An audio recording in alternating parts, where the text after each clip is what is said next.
What up? Go for it.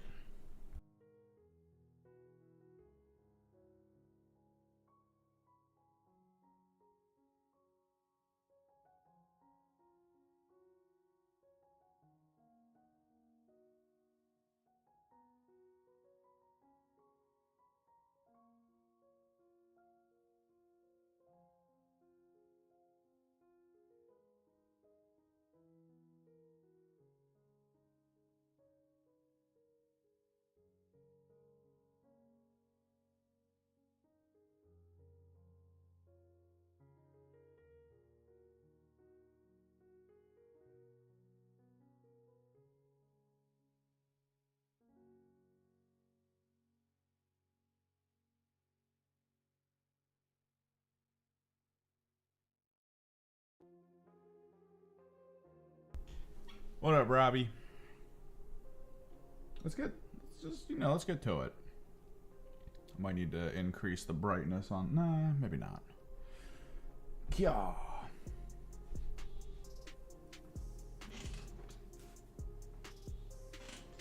So, the plan here,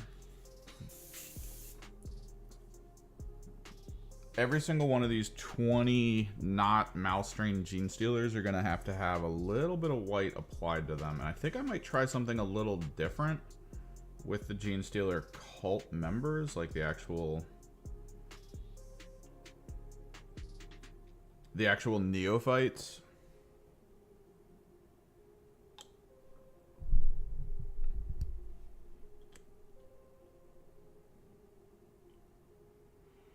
We might actually pre-stencil the area with white ink and then hit it with green without the stencil to try to like brighten it up a little bit. But for these guys, which let me, because I know the camera's gonna fuck up here, we're gonna servo that.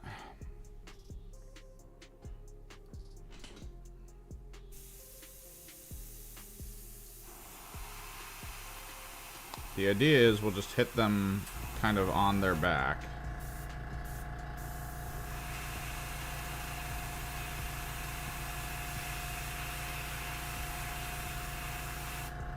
Like square in the middle of their back. And we're going to work on the glow from there.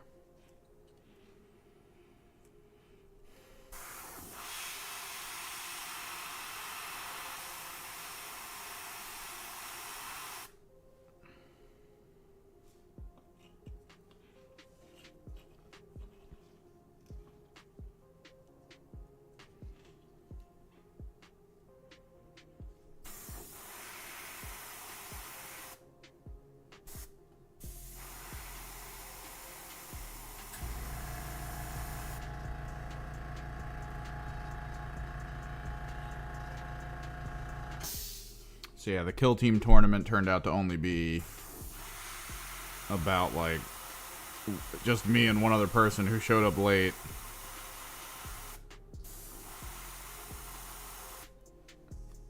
And also that was their first game of kill team. Oof.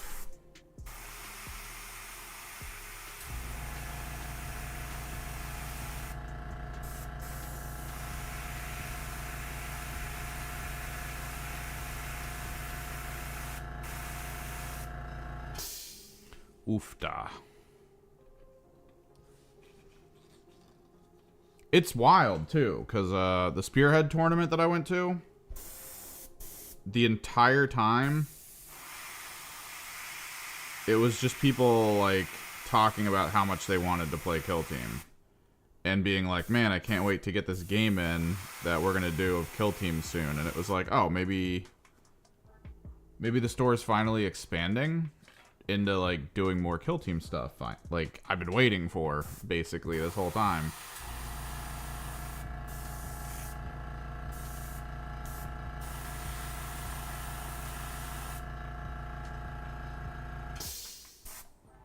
Which I thought was pretty cool. But then like no one showed up. I was actually standing there while playing my one game against my one person, talking to two other people about how much fun they've had playing Kill Team. And it's like, dude, what's happening?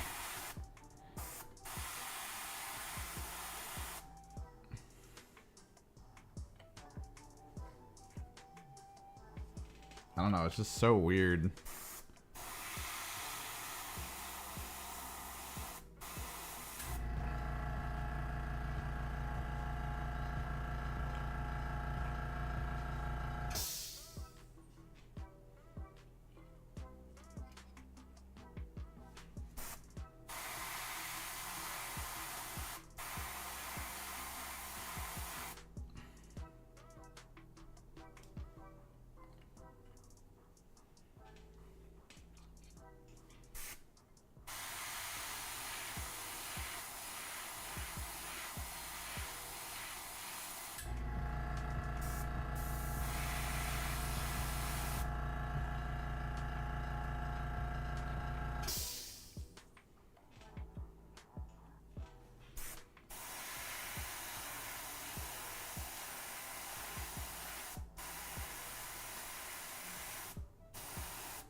But it is what it is.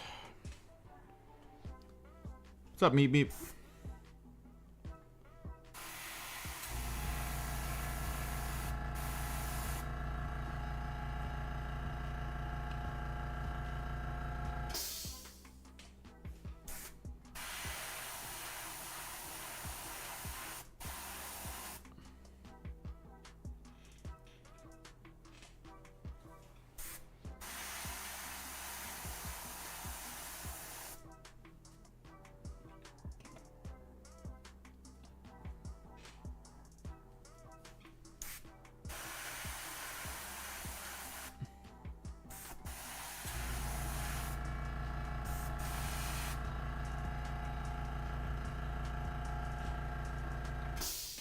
The issue here is I know once I'm done painting all this, I'm gonna want to get a game in as them.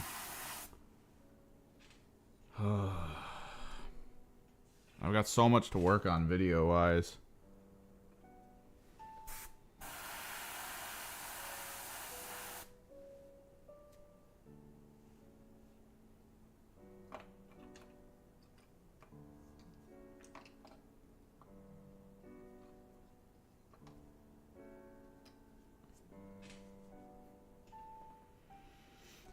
Because the team rules are all about to be free for everyone, the idea is once I get the main video down for all the main rules, like the core rules and universal and stuff, I need to change or rethink the format.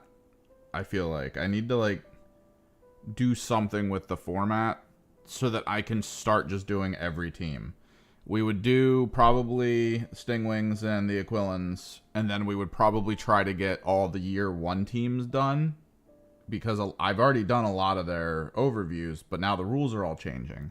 So, and there's a ton of big changes. Like, there's no reason for me to tell you how to build a roster anymore. I can probably focus on maybe keeping a section of like who to look at for your specialists if you're going to go against certain teams. Like stuff like that.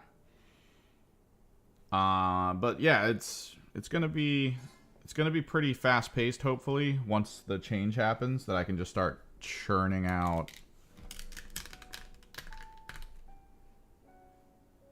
like just general videos. So here's that to be like, hey, here's the teams.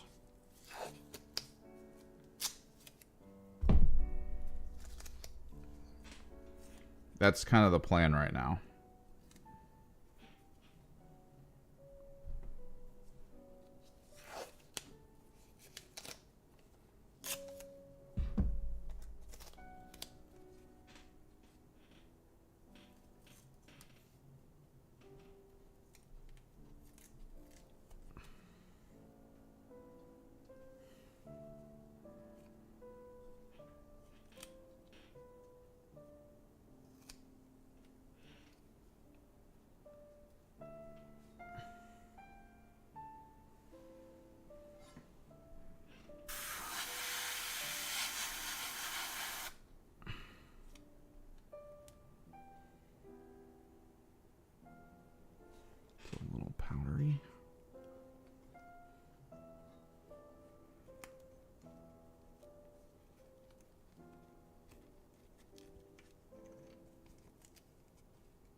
because I feel like that's going to be important to try to get all that out as quickly as possible once the main rules are out. Which, the script is almost done. Perfect.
Because that's a big one, dude. The fact that the rules leaked in the way that they did, massive. Now, of course, the biggest downside right now would be if the rules come out and it turns out that that leak was the biggest, like, fake leak ever. Because, dear God, that would suck.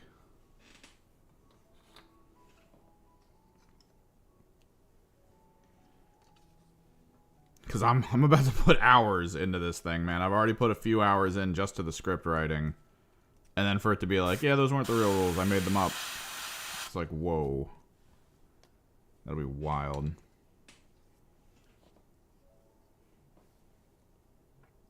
But hopefully, shortly after the free rules release, I'll be able to start work. I'll be able to finish that video, because I do want some visual stuff. Like, I want to pull information from the PDF they're going to release to kind of, like, show that what I'm talking about is, yeah, it's what's actually going to happen kind of situation. So I need that PDF before I can declare that I'm finished.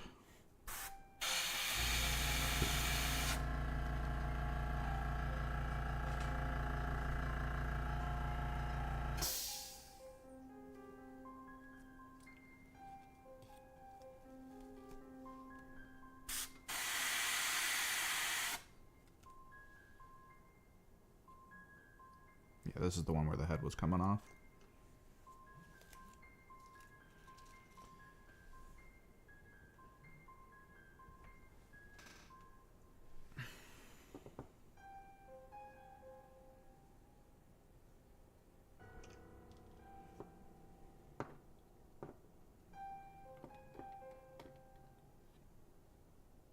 I mean, trolls have trolled for less, so.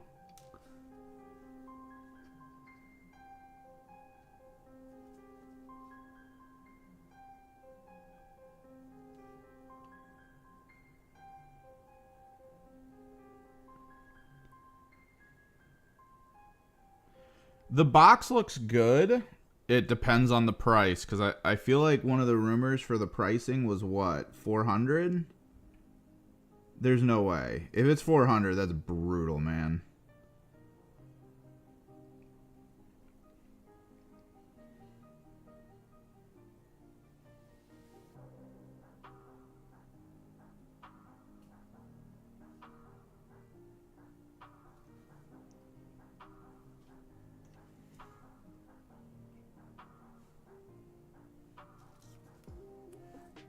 Dude, if it's 230, that's fantastic, because that's 2 teams, terrain, rule books. That'd be cards, tokens. That'd be wild if that was the price for the box.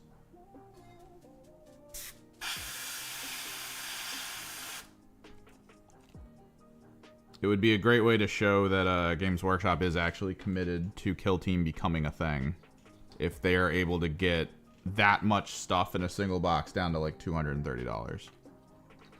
That'd be great. And they showed off all the really cool new, like, dude, who? Because they showed the pre-order page. Who here? Oh yeah, really, dude, it'd be great. Who here thought at any point Games Workshop was going to put in the effort for a game like Kill Team to create hero click style bases where you can track wounds on the base itself? Yeah. I love that they have 2 versions too. They're like, if you don't want to do that, you can use 2 dice and just have this thing follow them around so that you visually see how many wounds are left. And it's like, my God, dude, like, they're putting in weird levels of effort at trying to make sure this game has enough stuff to make people happy. Like, normally with, like, odd bases and stuff, they'll rely on third party because they don't really want to put the effort in on something that's not going to sell. They'd rather like third party people deal with it and potentially lose money on it. Now they're like, yo, hero click bases, we got this. All right, I'm getting a phone call.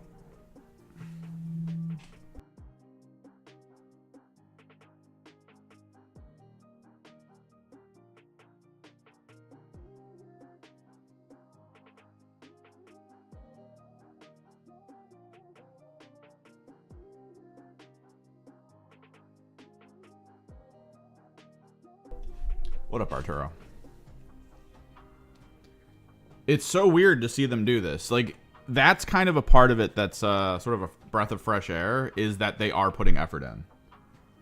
Like, how long did it take them to really start thinking of putting out objective markers? Like the full-scale objective markers? I feel like I've never seen too many full-scale objective markers come out of their them as Games Workshop, and now, like, frickin' they did something involving objective markers with, like, the store anniversary stuff once, but that's weird, man.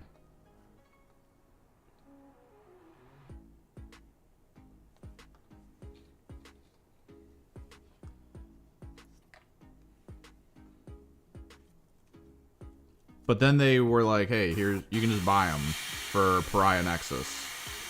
You could just straight buy it for Pariah Nexus separate. And it's like, whoa, okay. Did they announce that Justine's still usable? Because I know it sounds like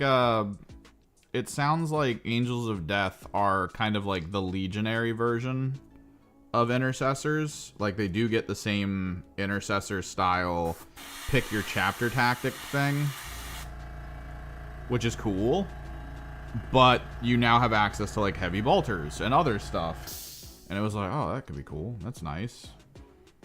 Because they always felt a little underwhelming when you compared them to Legionary. Since Legionary had, like, actually cool stuff.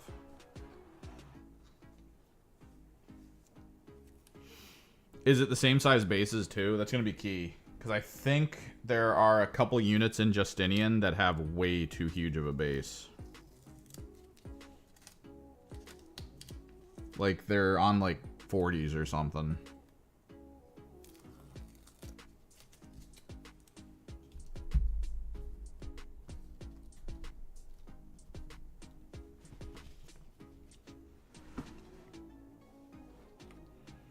I thought Gellerpox was greenlit for tournaments. They were the 1 year. They were on the 1 year. Or did they decide to just take them right off?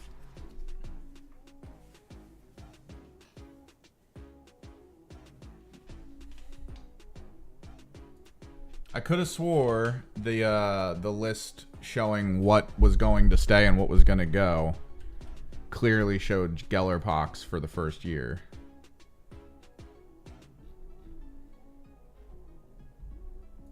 View more. Actually, no, just articles, Kill Team. I've seen the new box art too. Someone on Reddit was like, yo, check this out.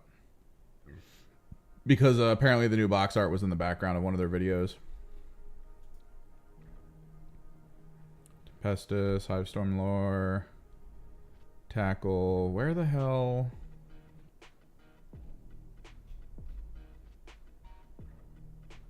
Hivestorm Lore, Operation Guns, all new equipment, managing the range. Here we are. Year 1. Gellerpox.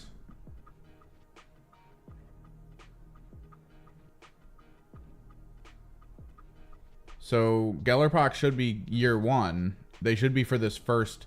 Supposedly, the classified year 1 teams, all they have is this next chunk of a season after the boxes release, and that's it. Everything else is potentially year 1 or possibly year 2. Which I have a few teams on here. Hearthkin Salvagers, dude, I just used them. They're really fun. Supposedly this year, near the end.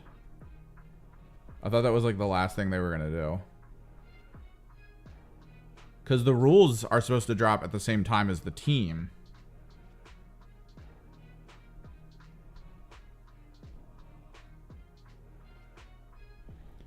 I'm going to miss Gellerpox. I loved the idea of them. They kept nerfing them into the ground, though. Like, making the glitchlings have an extremely short-range aura was just obnoxious.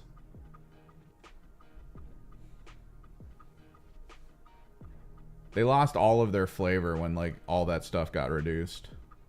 They just became kind of like, these guys have wounds. Good luck. And that was it. Like, there's nothing else going on with that.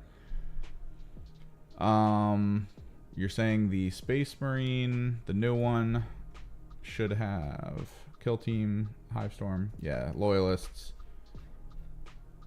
Space Marine Captain. So okay, so he only gets a Power Fist. I'm guessing is that the Justian one then? The one that, or like what? Scout Sniper. And then Trader Space Marines. So he only gets Plasma Pistol. That's actually hilarious that you don't even get the option of being like, let me take a Bolt Pistol.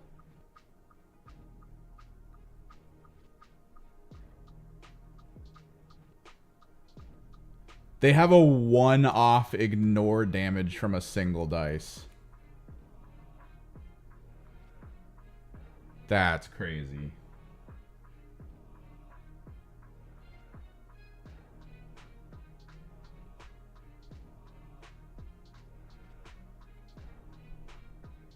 I remember looking at this, but I never actually dove into it. I know Phobos still have their anti-obscuring. They still have the bulk of what they normally get, because Omni Scrambler still does the you can't activate for a bit. The Voxbreaker sounds better, because they show him. He now creates... So this is the thing. The Voxbreaker originally was supposed to get within range, and then you could select, I think, a target within range or a visible target within range. And then if you had an ally nearby your Voxbreaker, he could shoot that target. This is now an 8-inch aura of you cannot be obscured. As well as Seek Light, so you can't be concealed in light cover to prevent the attacks. That is massive. Also, this is key. This is something fun that I think is going to be more universal, because I think we've seen... I think we've actually... Wait, do they give us... Oh, they do in the bottom corner. 32. Nice. That's good to know, actually. It's good that they're solidifying that. They might have to change it over time if the units in 40k change. They might be like, all right, let's actually upgrade them or something. But we'll see. But, okay, so the Voxbreaker. Until the start of this operative's next activation, or until it's incapacitated. This is becoming more common. I loved this for the Hyrotech. I loved this for the Warp Coven when it happened. And even though I was like, oh, that'd be cool if these were the only teams that really had this, I did want to see it on a lot more units. So seeing it on like the Voxbreaker, who can now create an 8-inch aura around him of you cannot be obscured, you cannot be in cover and light and conceal and not get shot at. That's just a thing. Like, he's just you can just go 1 AP, there you go, 8-inch aura. Try to walk into it. It's so nice to see that more often on a lot more units. I think they showed like an icon bearer where it persists until the next time it's activated too. Then you get the Scout Sniper. Until the start of this operative's next activation, whenever it's shooting, enemy operatives cannot be obscured. That way you can actually, and kind of the same, but that way you can shoot in your own turn, and then if you get access to a counteract, they're still obscured. They're still not obscured. And the what was it? They showed the Deathmark. Deathmark has a similar ability. I love that the Legionary now have like hurt yourself abilities, like their ploy, where if you miss you can reroll at the cost of like D3 damage. Or no, it's upgrade, I think. If you roll 2 or more fails, you can inflict D3 on yourself and then retain the other as a normal success. So you can just upgrade a dice to normal for the cost of D3.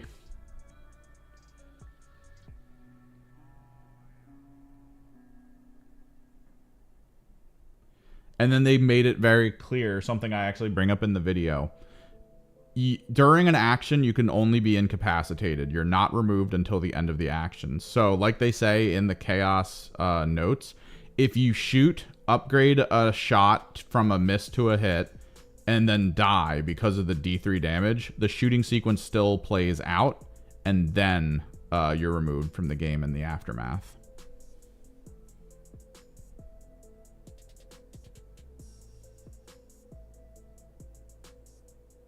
It depends on how you want to get started.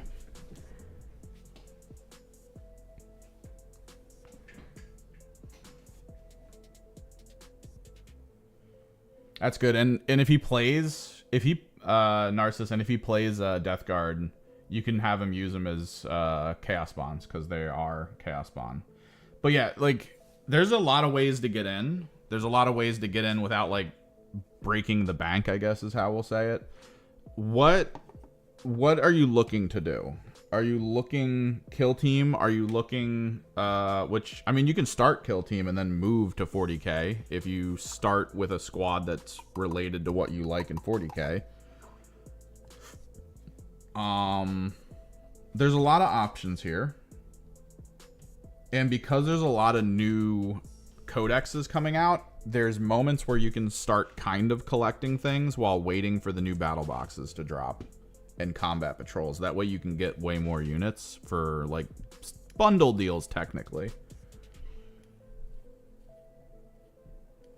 Grey Knights. Grey Knights won't have a kill team in the new rule set, but Grey Knights they're interesting. They don't have a codex out yet for the new system, but what's apparently happening is that there's this codex out right now called Agents of the Imperium, and there's a version of it that involves Grey Knights.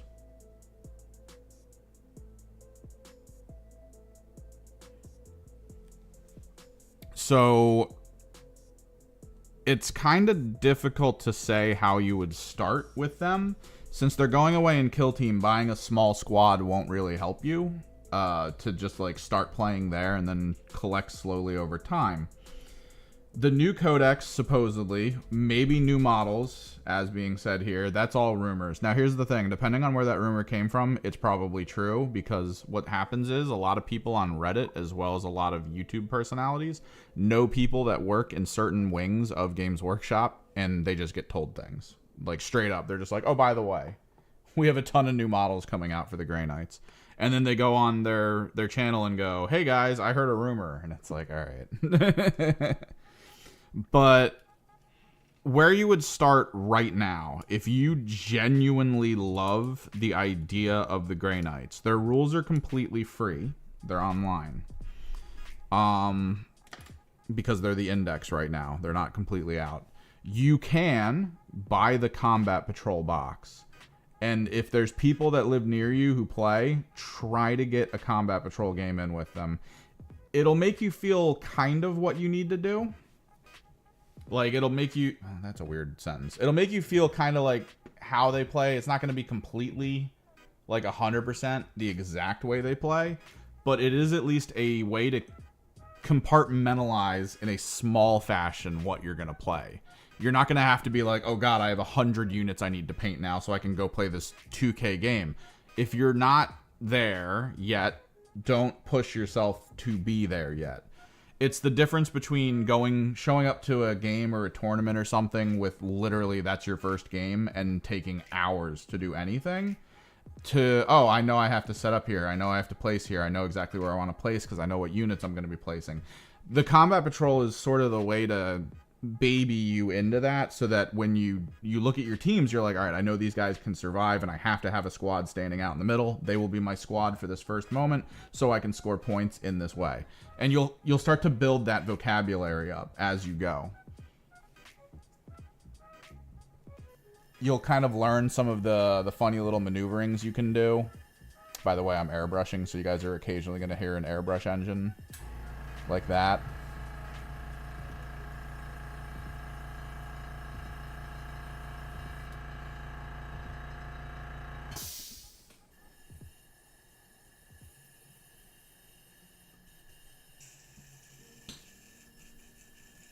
But right now for 40k, Combat Patrol is kind of the way to get in, to at least start learning the core rules and not getting overwhelmed. Sadly, like I said, the Kill Team Grey Knight team doesn't exist going forward. It exists right now, but it's going to go away pretty quickly in like a couple months here. And there's not really an easy way to run Grey Knights as another kill team. Because the stuff they carry, the things they do, it's very different. They have huge bases. Like, it's a whole other world. Oh, also, yeah. If you want to play lore, Chaos Gate, you play a squad of Grey Knights fighting against a Chaos invasion. It's just kind of cool. Damn, getting ghosted. Do you know of any local stores? Something you can do to check your area. Something people don't really know about. There's a app on your phone called Best Coast Pairing. You can use it to search your area for Warhammer 40k tournaments. Now, that'll show you where the tournaments are. You probably don't want to get into those right away until you've got enough games under your belt that your speed of play goes way up. But that's a whole thing. Sometimes tournaments are held at shops that have thriving communities of players for 40k. So if you see one and it's a shop that is holding the tournament, you can try to go to that store at some point in time and be like, hey guys, when do you guys do games? I'm trying to learn. Maybe you'll find out that there's a there's a Discord or a Facebook page or something that they use to set up games. You could pop in and be like, I'm new. I have this. I'm looking to play a learning game. Now, key thing here. In my local store, if you're doing a learning game, the people who pick up to help you, super friendly. Some of them won't pull their punches when it comes to the strategy, but they will talk you through why certain things are happening, so you at least get the information up front of like, oh, I need to think of this going forward. But there are, of course, this is a nerd thing we're doing, there are the pedantics and the just absolutely aggro people who go to these things are like, oh, new player? Oh, I can't wait to shellac them and make them feel bad about wanting to play. It's a thing. We deal with it in a lot of communities. I know there was a store that people were buying some AOS stuff at recently near me, where when they started buying it, the people playing 40k there were like, oh, good, buy all of it up. No one wants to play that garbage here. And he was like, what the... This store is making a sale, man. Why are you telling me to buy this because no one wants to play this game? When, like, why would I then buy it if no one wants to play this game? But at the same time, he already knew, like, the bulk of us were getting into it. And it's super fun. I love it. AOS is awesome. But 40k, yeah. 40k tends to be the big one that everyone wants to play. Let's start with the GENESTEALERS.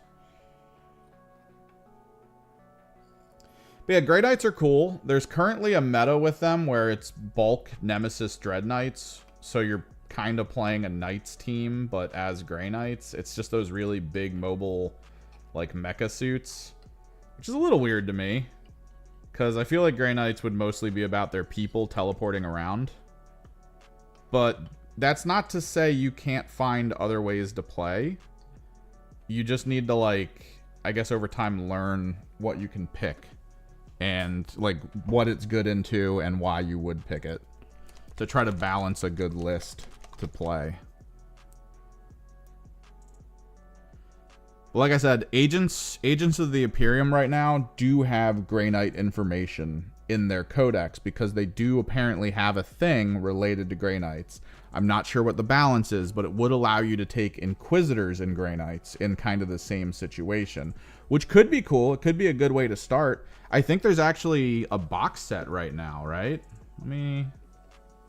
Because there's 3 box sets for Agents of the Imperium.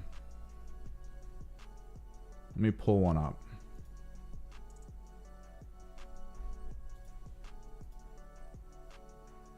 Space Marines.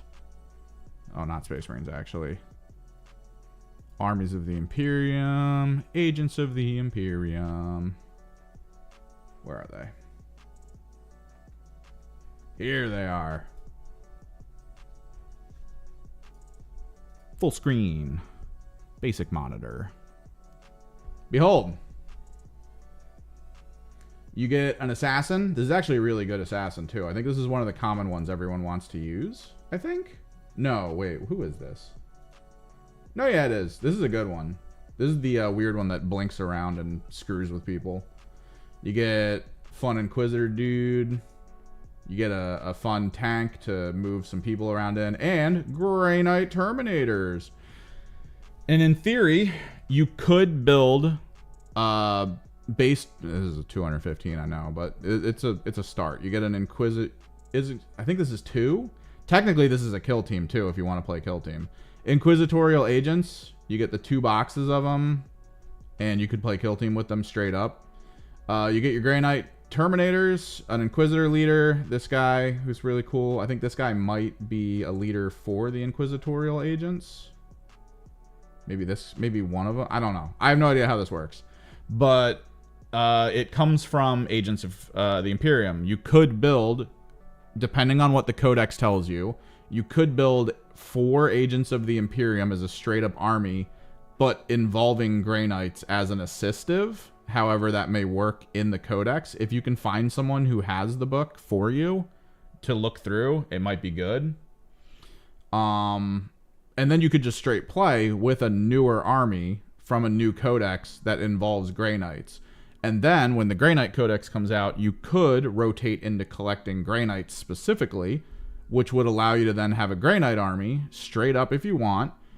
Agents of the Imperium are able to be taken in other armies, including these assassins. These assassins are usually almost 90% of the time used in almost any Imperial army, because they're really good for how cheap they tend to be.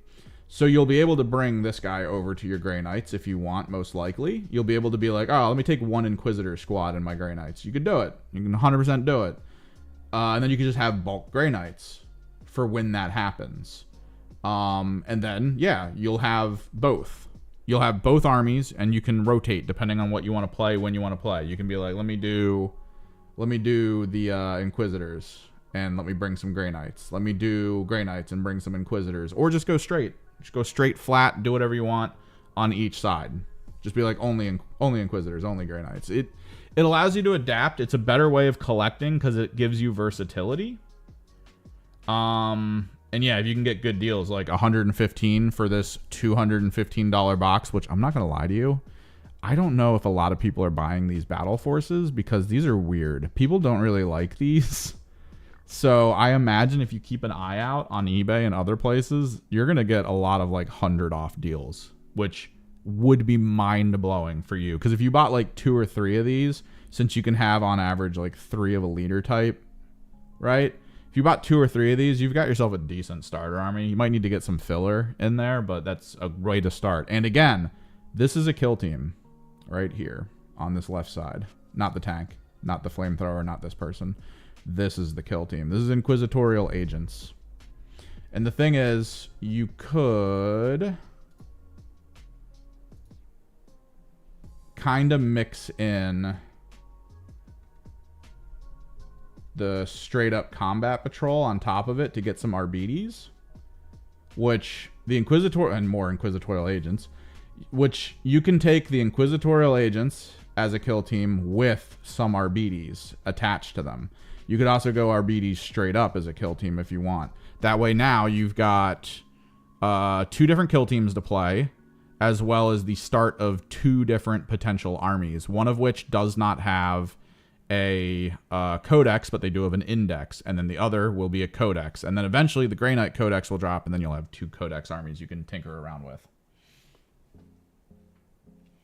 Yeah, depending on where you go, if you have access to a 3D printer, there's always really cool things. Like, let me go back to my basic full monitor.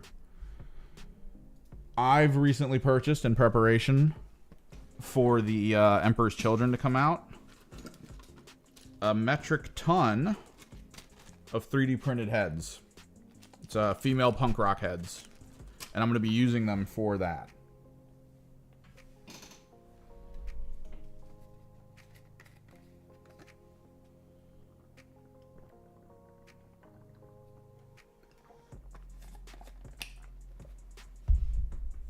But that path to playing Grey Knights would give you really good access to a bunch of possibilities all at once.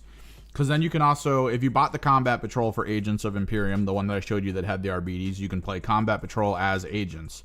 Not so much Grey Knights. They won't be involved.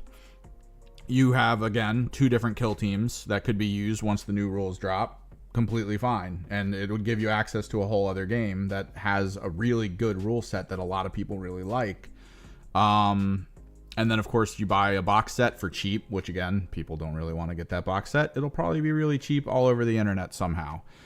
You could probably grab a couple of those for super cheap. You'll be able to get your hands on easily an 1,000-point army in no time. And you could always buy the Combat Patrol for the Grey Knights to play them as well. And then that Combat Patrol would most likely intermingle with the Agents of Imperium in some way, either bringing agents over or bringing Grey Knights over, and then you can play like smaller scale games to really get the rules together in your head.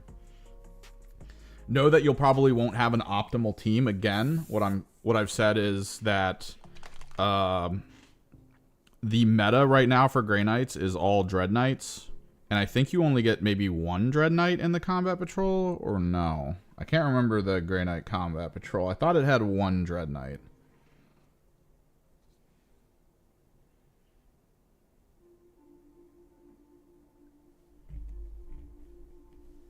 Nice. What up, Paint?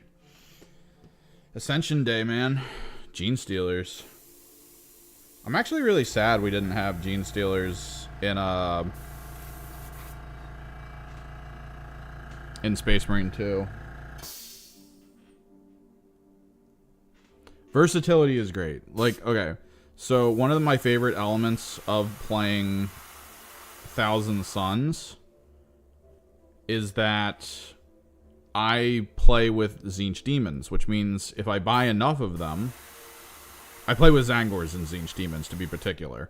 So if I buy enough demons, I can play Chaos Demons. I have a ton of Zangors already for my Thousand Suns, and between the Tzeentch Demons and Zangors, I can play Age of Sigmar.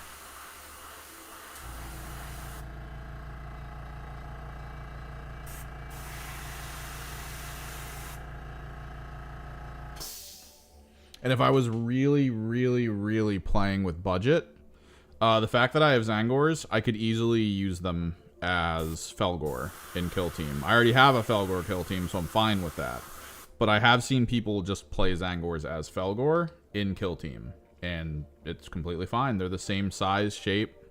They give off the same feel. It's hard to run Felgor Zangors as like certain Felgor operatives, like the Tox smoke guy and all that, but you can usually run a bunch of warriors and some of the bigger weapon dudes without much issue.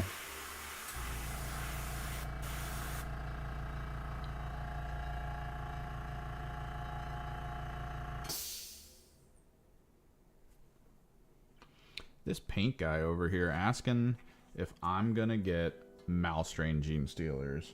Like, I haven't already just finished painting my Malstrain Genestealers. I have a 10-man squad of them. I did a slight conversion to one to make it my Patriarch for a little while. He's on a 50. Bunch of skulls, that kind of stuff. I'm waiting for the Alpha. 2 things, actually. I'm waiting for the Alpha, who will replace this. And I am waiting for that corrupt what is it? the corrupt AdMech guy to replace this. But I want the units for now because I want to be able to play. I do really like Thousand Suns because it's, at the end of the day, the theming, it is Egyptian, sure. But the actual theming is you have one guy controlling a ton of golems. That's the actual theme. It's just one guy controlling a metric ton of golems.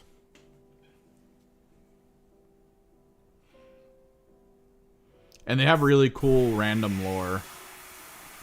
Like, if you've played Space Marine, you may have stumbled across a Helldrake. Helldrakes suck in terms of, like, the general game. They're not that great. I run them. I do enjoy using them just to use them because I think they're hilarious.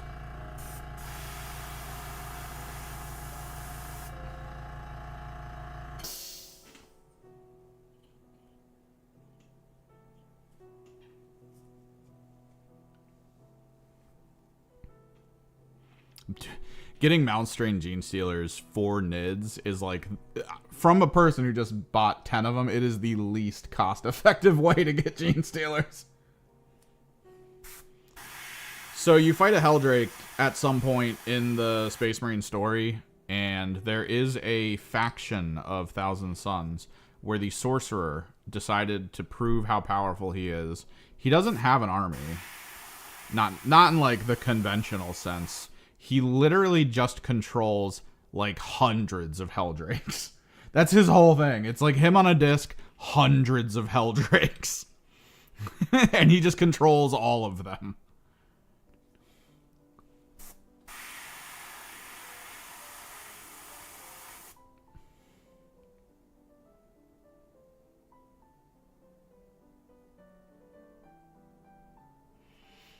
Well, that's the thing. They are good, but they aren't. You have to build around your flyer. You can't just toss a flyer in and be like, oh, that's all I need.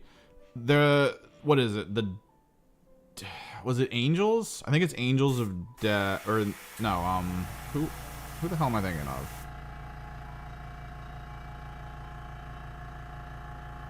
They have the Deathwing Terminators. Who am I thinking of? Why can I not remember their faction name? I keep wanting to call them Deathwing, but that's just like a part of them.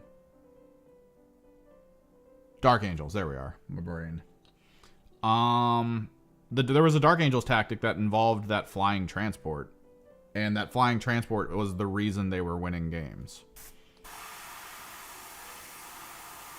Because it was just too stupidly good.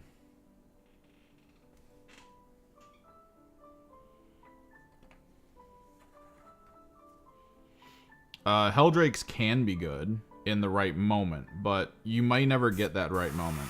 Specifically, the Chaos Space Marine Helldrake is really, really, really cool.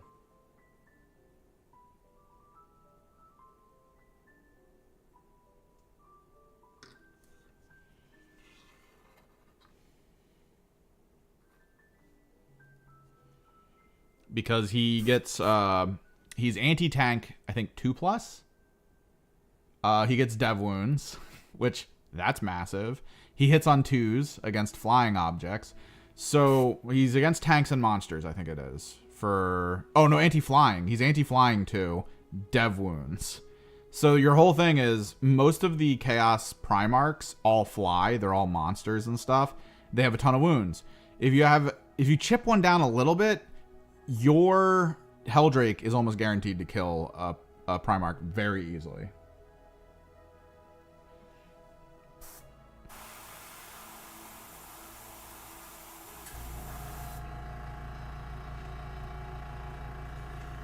I've sent him into jet bikes too. Like a lot of the times my opponents will have flying tactical units, like capturing units, and I'll just send them at them. It kills them instantly. They can't survive a Helldrake. It's impossible. And he gets 20-inch movement. You're not doing anything with your flying units if I have a Helldrake. It's not happening. You're going to have to keep them in reserve until you kill my Helldrake, and I'm going to leave my Helldrake behind a building.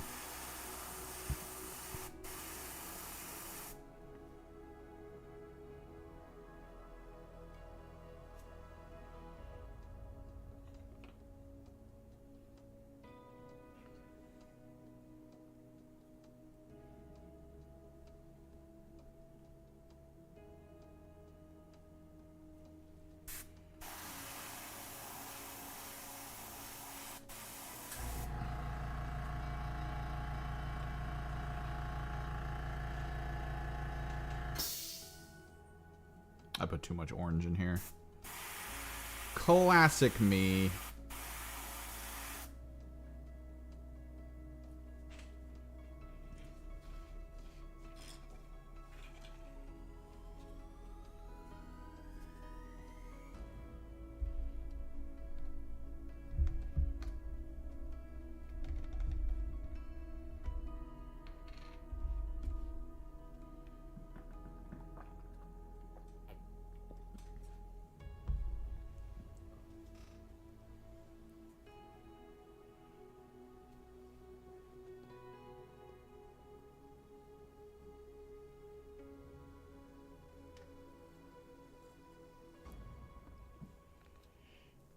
Well, I mean, if you're making custom data sheets, yeah. You could easily create something that's just way too powerful. It's hard to balance something for funsies if you're trying to custom.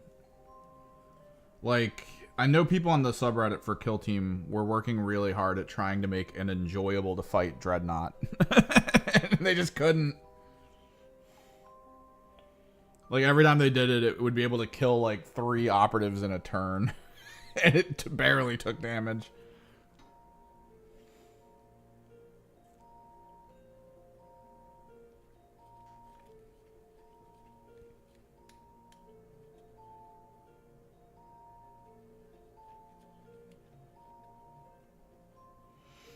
But yeah, I used, on Saturday, I used my Hearthkin for the first time. I've wanted to use them for a very long time. They've gotten really huge buffs recently. And I thought to myself, I gotta use them, man. I gotta use them. I gotta play my salvagers before, you know, the change. I want to get at least 1 game in with them. Holy crap, how do these guys lose?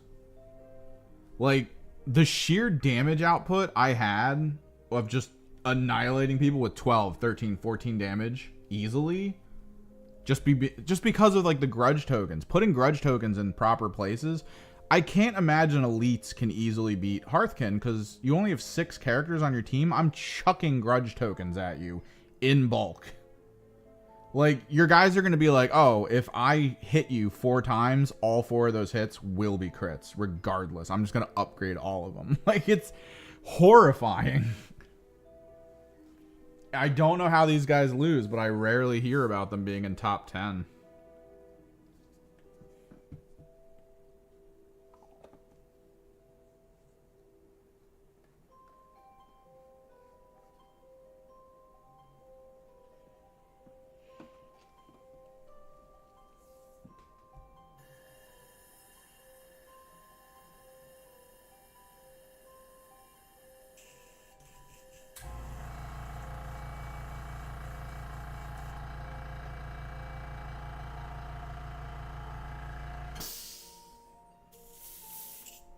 It's just so weird to me. They're actually kind of enjoyable. I might play them. I don't know. So I'm only going to get a year with my Warp Coven. Hopefully they do a new Thousand Suns team at some point. And I kind of want to focus on them. And I'm hoping the new rules that come out are less obnoxious. It took them almost a year to figure out how to make the APL on my units not garbage. And once they figured it out, they got really happy with it. And they're like, yeah. And now it's like new rules. No, I haven't. And if you remember the song, it's because it's free on the back end of YouTube. So if you're watching something on YouTube, a person found it and decided to just use it. There's actually, okay, there's a lot of songs on the back end of YouTube for free that I've heard in video games. Which means I think that these are just like open source free songs that exist on the internet somewhere, and video game companies are like, oh sweet, we don't have to pay anyone for music, and then they just use it.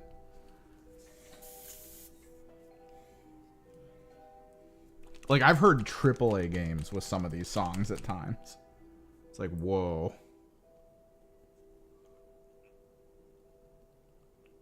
Like, a song will just straight up be like from one of the menus or something from a video game. It's like, all right.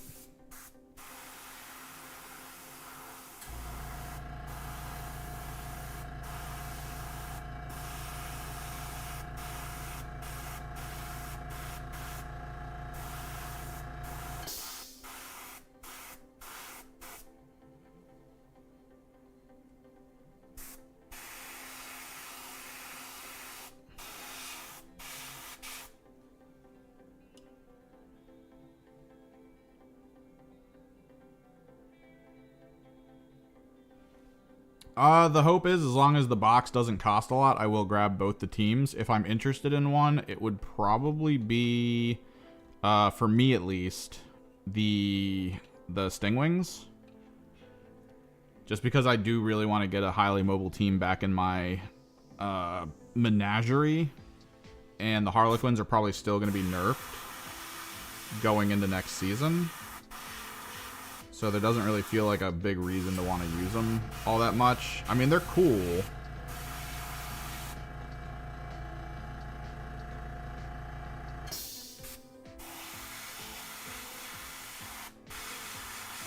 But I feel like without Fly, they got hit pretty hard with a restriction. And the assumption was that Fly was going to be universally nerfed across the teams, like it would become more rare. But now Vespids are just straight up like, hey, we all fly. It's like spitting in their face, too. Like, it's great. It's like, oh, by the way. That sucks for you guys, Harlequins. What's up, Silvers?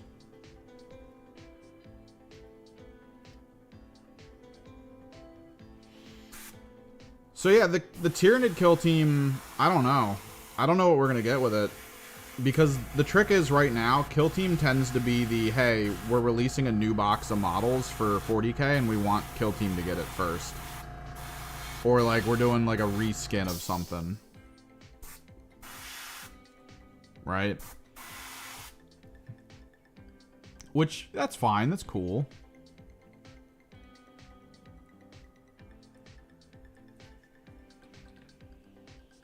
But with the Tyrannids already having been out for 40k, it would have to be a unit getting added, which doesn't feel right. Doesn't feel good. It would have to be a retooled unit, which Genestealers are already retooled, Gaunts are already retooled. There's too much that's already retooled. So the reality is, it's probably going to end up being, like, kind of closer to how the Brood Coven is. There might be, like, a standard Lictor as a leader, and it might be a bunch of Von Ryan's Leapers. And they might do the thing they did with Blades of the Archon, I think? No. Hand of the Archon. Blades of Cain. There we are. Do the thing they did with Blades of Cain where, hooray, you purchased Von Ryan's Leapers and a Lictor. Congratulations. If you want, you can go out and buy some Gargoyles, and you can rotate some Von Ryan's out for Gargoyles. Maybe you could do the same with Genestealers. I don't know.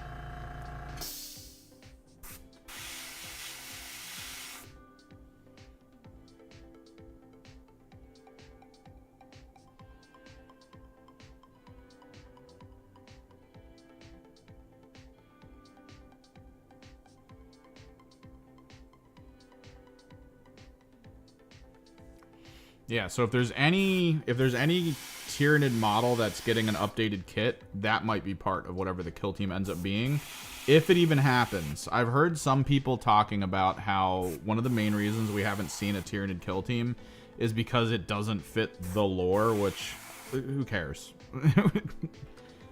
That shouldn't be the thing that stops them. Because the whole idea is if you're seeing Tyrannids, it's because it's either a Genestealer cult invasion or, like, they're all there. They don't really move around in small teams all that often. But, like, stop it. What's not to say a team's not trying to invade a hive somewhere, and they got past all the main front line, and the whole thing is they're trying to plant, like, a gene bomb or something in the hive, and now there's this one small elite hive guard team trying to stop it. Like, it's completely fine.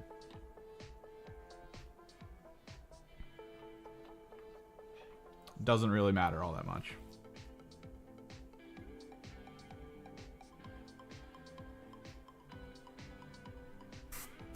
And yeah, man, just put on some music and motivate what you're working on.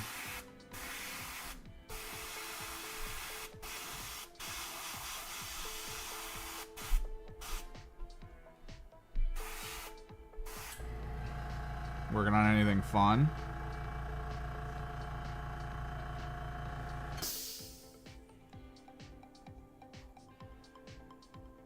Oh, did anybody else see that the Brood Brother Kill Team box does not give you the leaders? That's actually wild. The new box they're dropping for the Kill Team, they explicitly say it's just the agents and not the leaders. So if you actually want to play that Kill Team, you need to have a either a Primus, a Patriarch, or a Magus on hand. Which I have a Magus and a Primus conversion that I made. And I guess I could technically use my Malstrain Patriarch whenever I finish that out.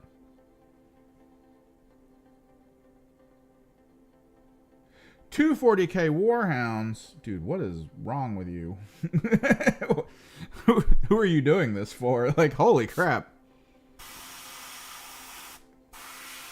I kind of want to, but I know if I get a Warhound or even a Warlord, I wouldn't be able to stream it necessarily unless I can get my tablet to work to stream from. Because I would want to do it in like my garage, right? I would need to move all of my airbrush stuff up there. I would need to build a rig to hang things from, and I would need to buy like $140 worth of green stuff and probably a metric ton of like Zangors, maybe some blue and pink horrors. I'd probably want to get a couple Lords of Change, and then I would just slap, like the way I did my Castigator with the relief sculpture, we would be doing that with the shoulder pads, but we would be making the shoulder pads look like relief sculpture. Like it would be a Lord of Change looking over an army of Zangors that are being unleashed from a warp, and that would be one shoulder pad.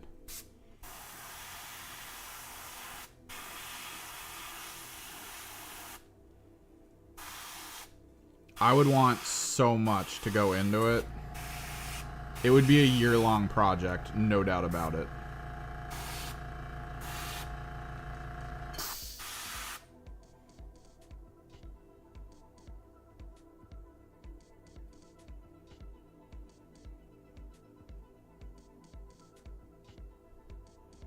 Why would you do that to yourself? What are you gonna do?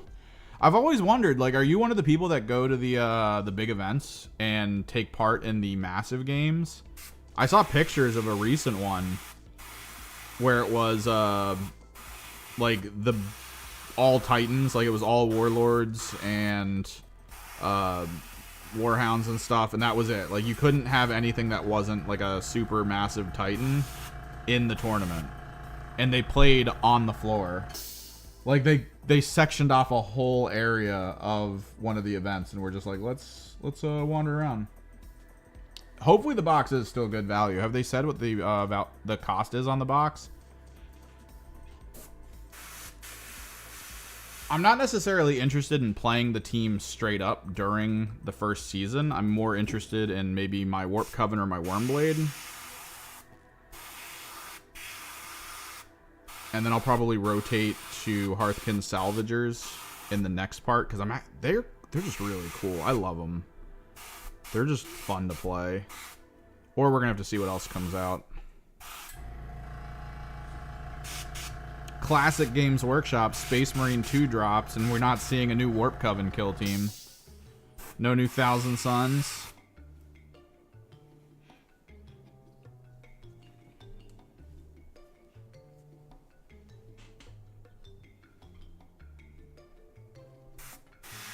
Now would be the time. Hell, put out a book. Re-release the Ahriman book or something in like a leather bound or something. Try to maximize based on current interests. Please. Please fix your marketing. You guys are always so close to getting it right.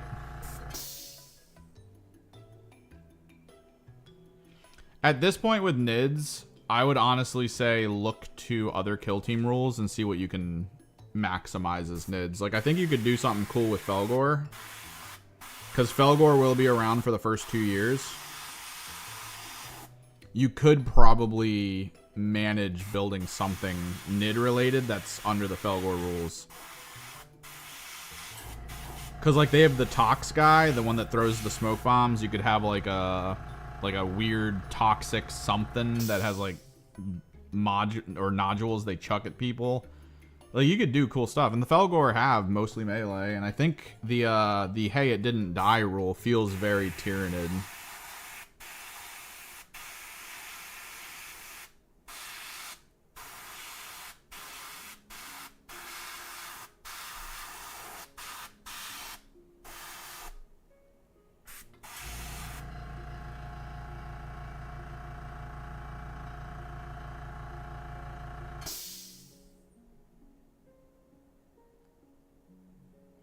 Yeah, Guard. Guard's going to be the next codex, and it's going to apparently be a massive rehaul of Krieg. So if you're really into Krieg, go for it. Just you know, careful with your paint scheme on them. Because there are a lot of people that go to my store who, and they don't do this. They don't do this the way a lot of people do it, apparently. But they'll go Krieg, and then they'll paint them black and red. And they're like, that's cool. And the thing is, I know the people at my store are doing it because, yeah, black and red is, color theory-wise, very interesting to look at. And that's cool.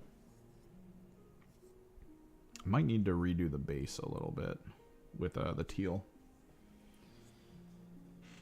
But there's a lot of people who are going to do it because they have political proclivities and are weird.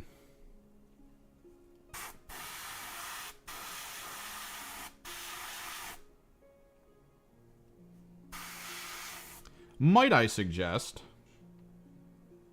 Armageddon Guard?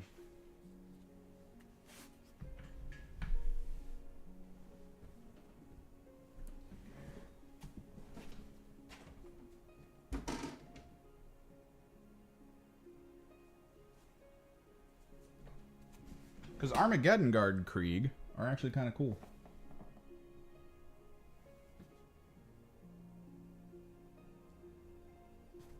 Yeah, re-servo this.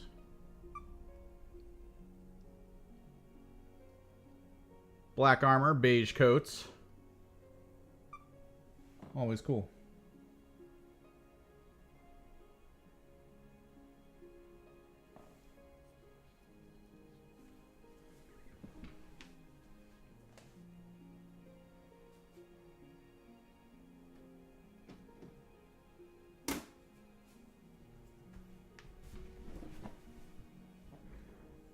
What's up, Sprugit?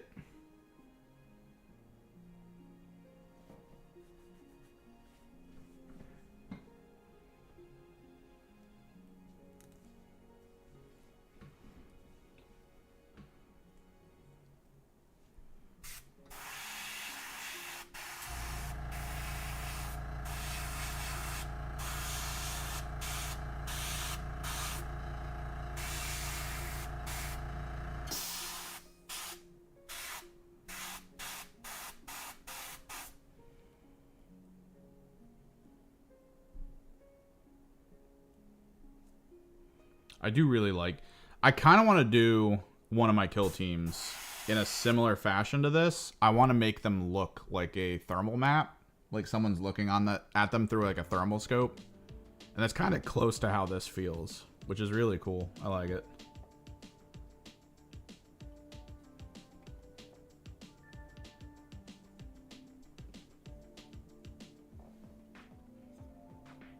Yeah, Krieg. Because that's kind of the next big thing for 40k. It's Krieg.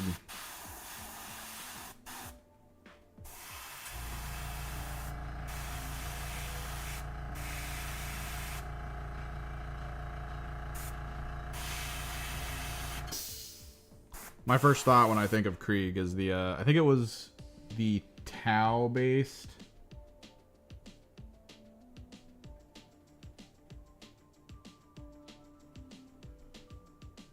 think it was the Tau animated show thing that they did, and it was them versus a Krieg, and the Krieg was just like, I'm gonna do whatever it takes to murder you. It was so weird. He was like just going, just non-stop. He was like, oh man, I'm pretty hurt. Good thing I'm strong enough to pull this pin on this grenade.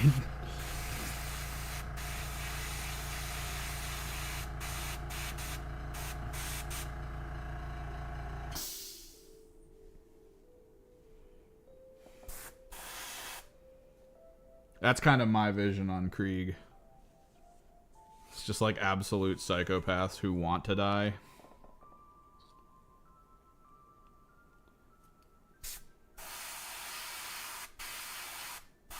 But also want to kill as many people as possible as they're about to die. Completely fine with it. They're just like, yeah, let's do this.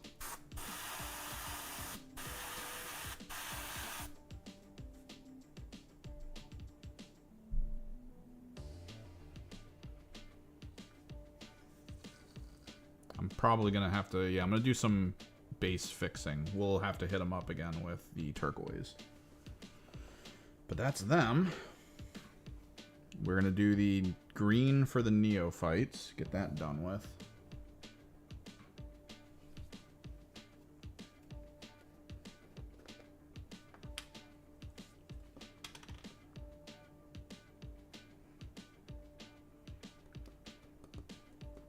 I feel like the Imperial Guard Codex is going to be massively, like, economically a good thing for Games Workshop to put out, because I feel like a lot of Imperial Guard players are rabid fans.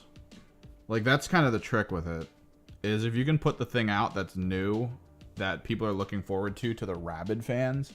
I know people near me who have like 5,000 points of Imperial Guard,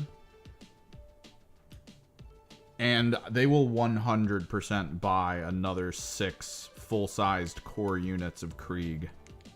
Just to do it. Just to be like, alright, well today I'm going to be Cadian. So I'm going to use my Cadians.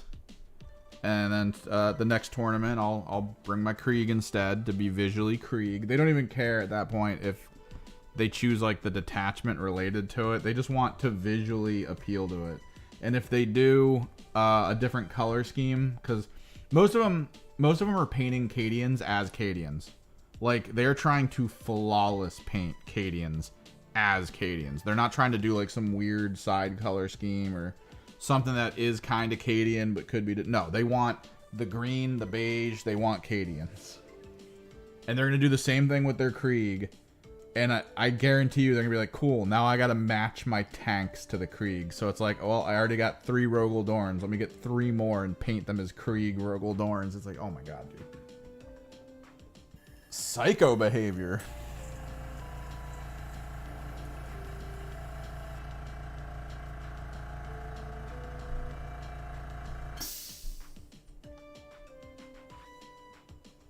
And that fits the bill for Imperial Guard players more than most. I think Space Marines are probably second to that kind of fervor in purchasing, because Space Marines will be the ones to buy like 20 rhinos, despite only using 3 in a game. Like, they're those people who have they don't do the thing I do where I'm like, all right, I have a Predator and I can magnetize it any way that I want. They're the guys who go, cool, I have 3 Ball Predators, 3 Predator Destructors, like, they get all of them individually, properly glued and painted, no ability to swap anything. They'll even do, for the Predators, they'll do 6 of each, because they'll have 3 with the las cannon Sposons and 3 with the heavy bolter Sposons. And they're just like, yeah, this is awesome. It's like, oh.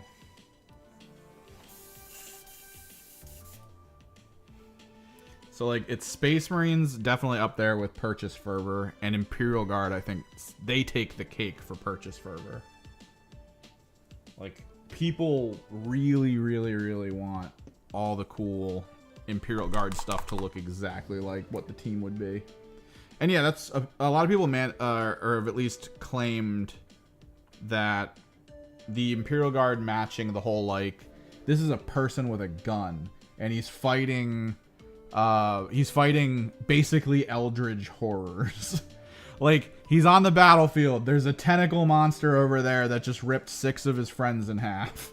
He's got a gun that shoots light. Go. Is he running? No, he's shooting. He's shooting in the hopes that a bullet does something. Or at least a laser beam does something. And maybe it does, maybe it doesn't. Either way, that's the way the story plays out. And everyone's like, I love that about this. And I do kind of like that. Because when you think of eldritch horror, it's just people who experience it, go crazy, and then kill themselves or die during the process. And that's just it. But with Space Marines and, like, Imperial Guard and stuff, it's like, oh, this is weird. Like, they're just like, ah, oh, another twisting, crazy thing. Time to shoot it.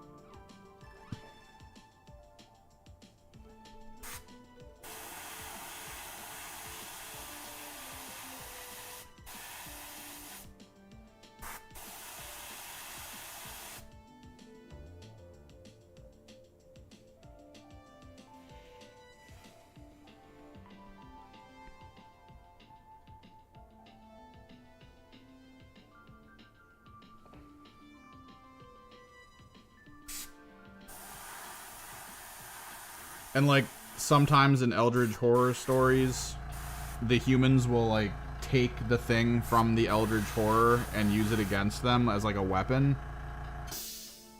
And there's just that concept of, like, Imperial Guard running across the battlefield and there's just a floating skull next to one of them telling it to do things. And it's kind of that. Just like, what the... This is normal for you?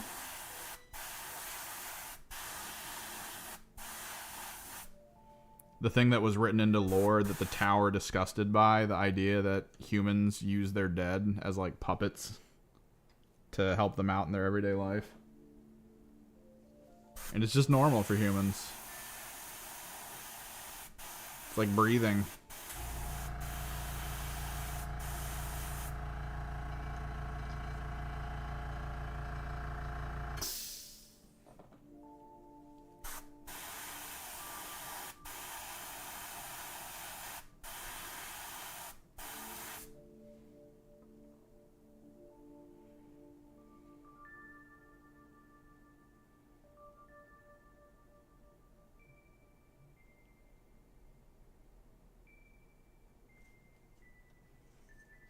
Meanwhile, I'm out here fully collecting 1,000 Sun Army.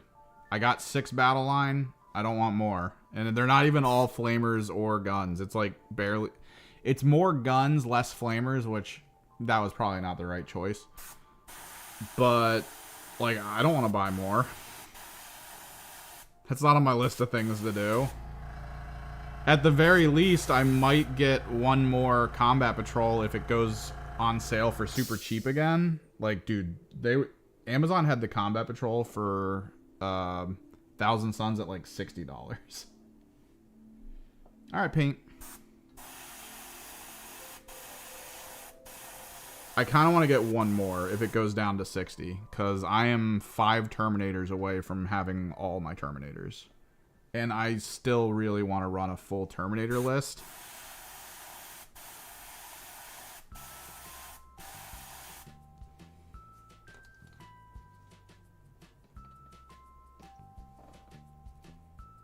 Even though it's going to suck.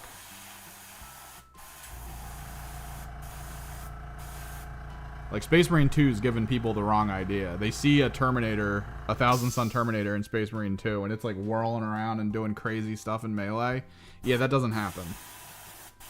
They get into melee and that's it. They're just stuck. The rest of their day is over. They're not going to kill anyone. They're just in melee. Hopefully you gave their leader a umbralific crystal so you could teleport them somewhere else. If not, that's it. Dude, that squad's in melee. You can probably retreat them and hope that shooting works, but...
Now that I have all these guys, I'm going to have to figure out what my new list is.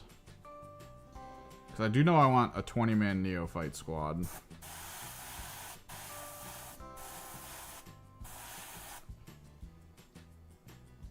I do think it's important to double Clamovis. It's just whether or not I can put the Clamovises in other squads, or if they can just kind of hang out on their own.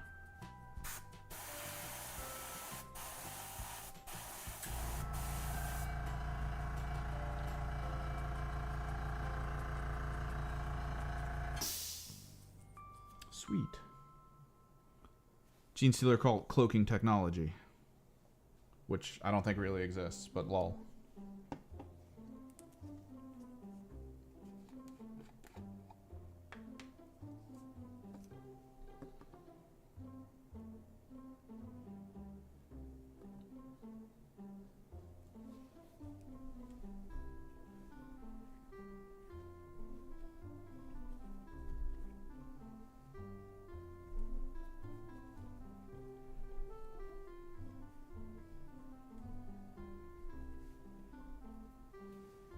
Skip this song.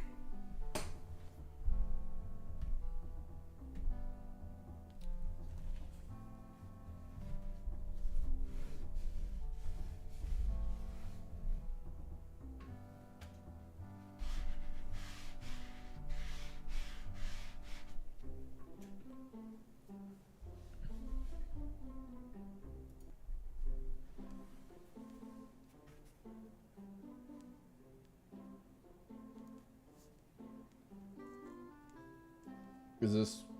Oh my god, it's like the same song.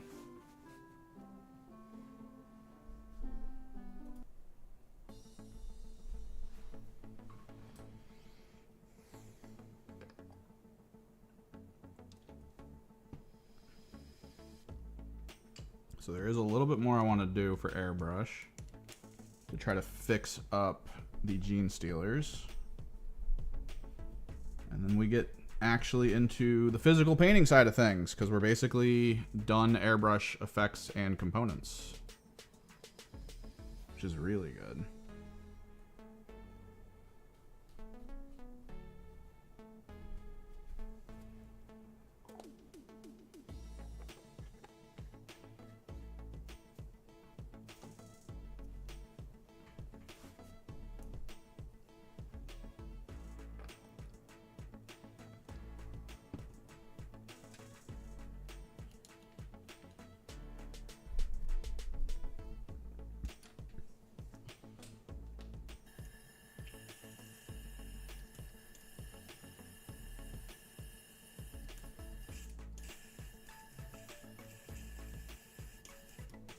Also, if you're just getting into 40K, I do highly suggest trying to find a nice cheap airbrush. Like, I know a lot of people try to avoid it, or like they talk kind of like you don't really need one, and yeah, you don't. I would say that for a lot of people, there's this notion in their head of like, oh, I don't have the energy to paint today. I'm gonna go ahead and say that the airbrush, like what you're seeing right here, and just the way it worked out and how fast we did it, that alone makes me excited to paint every time I do it. is knowing I can do really cool stuff without really trying all that hard. Like, just knowing that at any second I could be like, oh, let me do a really cool effect on these new things I bought.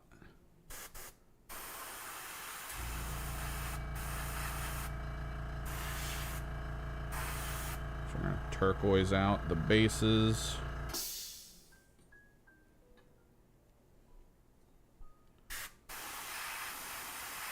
And the earlier you start on learning how to use it, the better. Because there is a slight learning curve to it.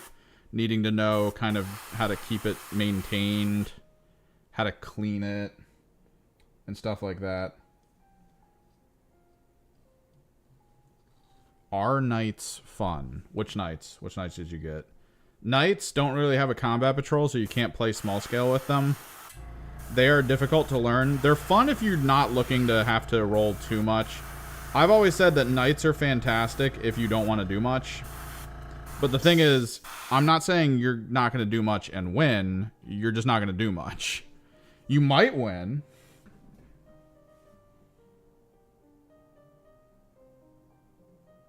Ooh, nice. Yeah, enjoy. AOS is fun. I finally got my first full game of AOS in with my disciples against a against the ghosts. That's all I know them as, really. The ghosts. Not Oziark, not Flesh Quartz.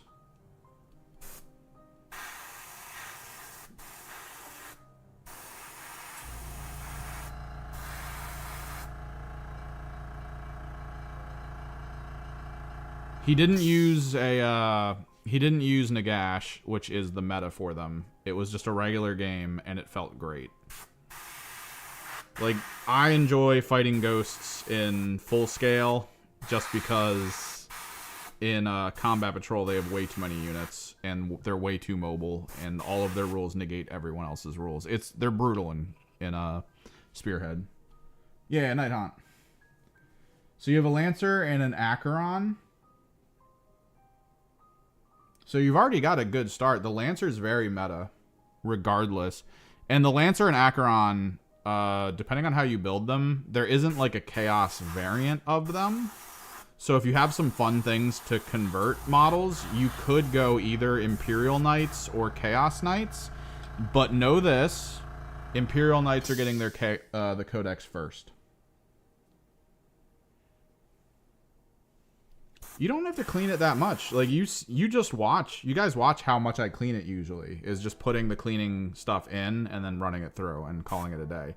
Maybe once a month I have to take some components apart. I know a lot of people are like, oh, you have to clean it after every use. No, you don't. No, you don't. This is a cheap brush, and I clean it maybe once every month or two. And it takes like an hour. Because I just disassemble it and then hit it with Q-tips covered in cleaning solution. And that's it. That's all I gotta do. I've seen so many videos of people being like, after every use, you need to break it all down, put it in the sonic cleaner, and it's like, no, you don't. You don't have to do that.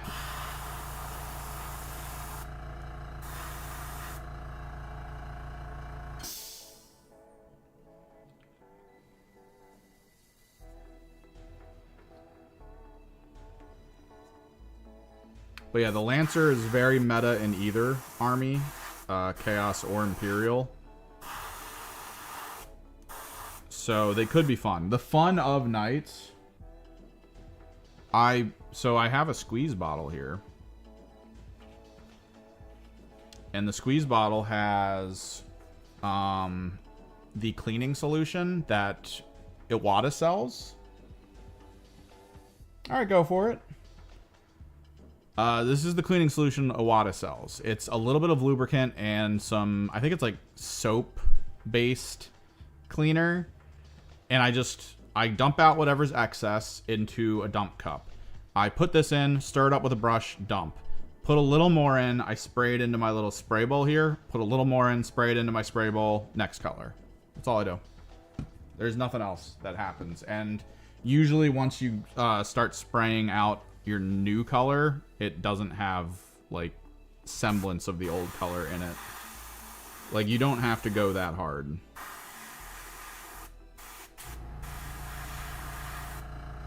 Like, we just used fluorescent green, and now I'm using cobalt turquoise, and you don't see the fluorescent green in the cobalt turquoise. And that's all it took. Oh, Jesus. Wait, are you going to use both legs of both of them to make a single model? I mean, awesome, but holy crap, you're going to lose a very useful other model.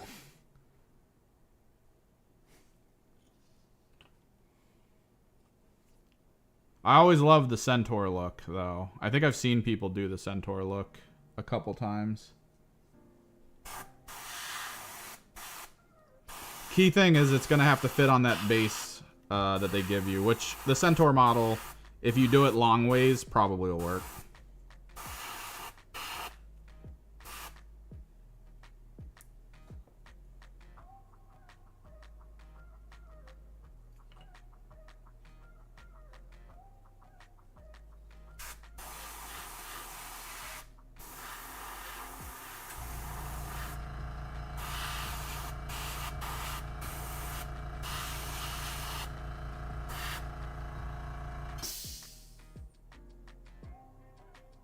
Okay. About to say, man. Holy crap. That's some psycho shit.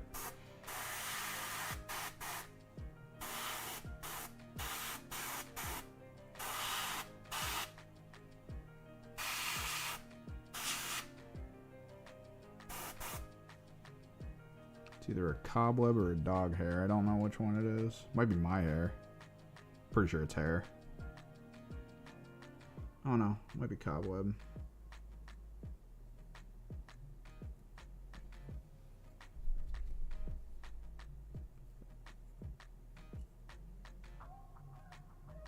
No, that's definitely, it's like a brush hair or something. Some kind of hair.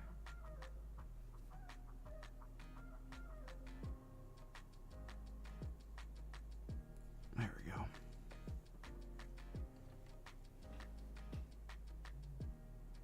So many people are getting 3D printers. I don't really have a spot for it here. Although there's like 6 people that go to the club that I go to who all have 3D printers. So worst case scenario, I could just be like, yo, I'm sending you an STL.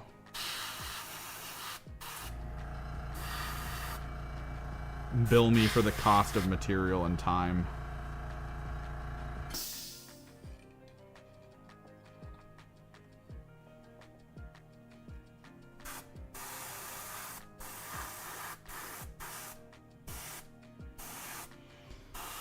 So what do we think the over-under is on Obliterators being in the Emperor's Children?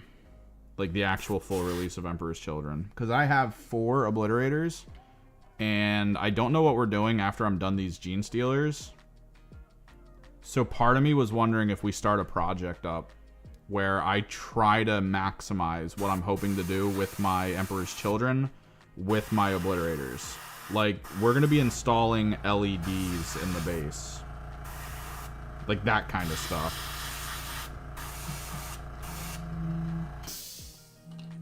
Phone call.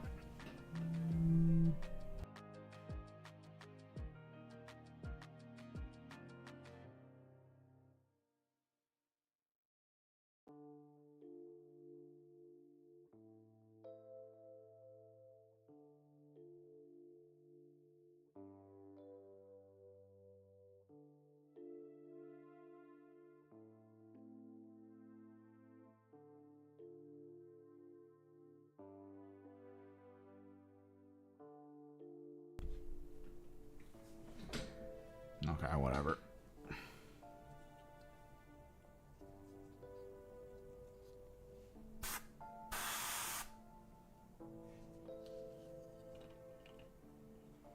Yeah.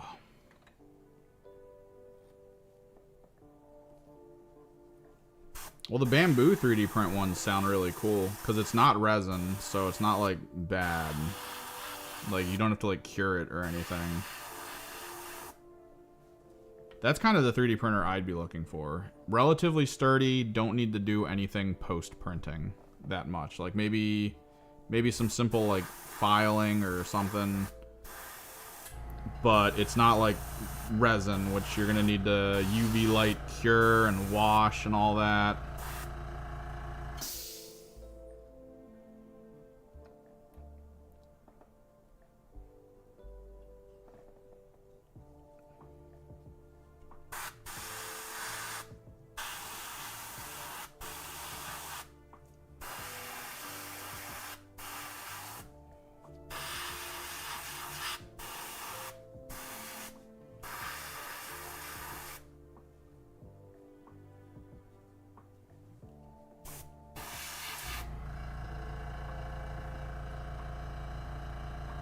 All right. Base is fixed up. But yeah, simple process for cleaning for me. A little bit in there. Dump cup.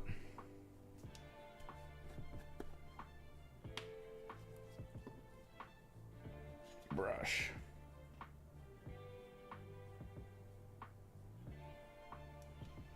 The thing is, I've been around in the 3D print universe when the only people who had 3D printers were like large companies and colleges. Dump cup. Grab my towel. Clean the outside of the cup. Wipe the inside.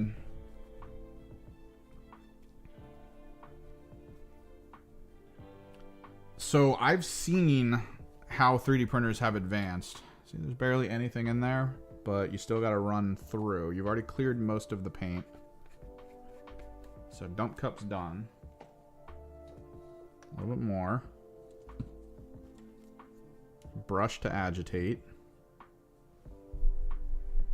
White brush. Little jug to spray the brush into.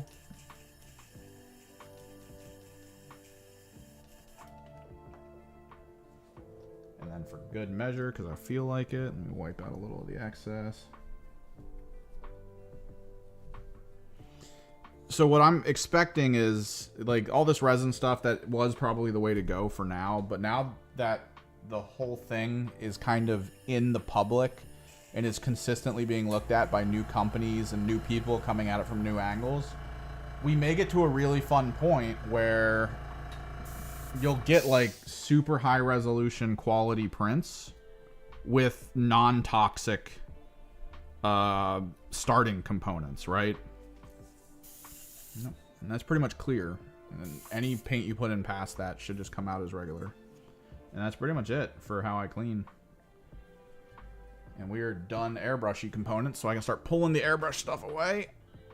Clear that out from up here.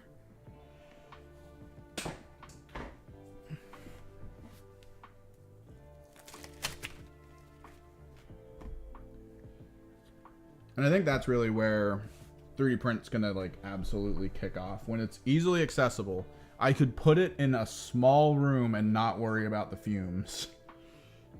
Like if it can match all of those basics so that anyone can just have one and be like, oh, let me print a holster for my TV remote so I can have it on my belt. Like that kind of stuff, like just dumb things, and they just press a button and it works. Like that's where I think the 3D print's gonna absolutely take off and do really well. So let me cut the airbrush, pull the pressure.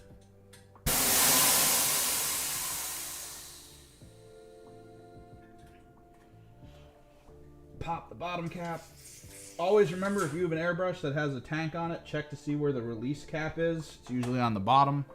And then pull it, because there's always going to be water buildup in your tank, and you don't want that shit to rust through. Because then eventually you're going to turn your airbrush on, you're going to hear a whistling sound, and that's it.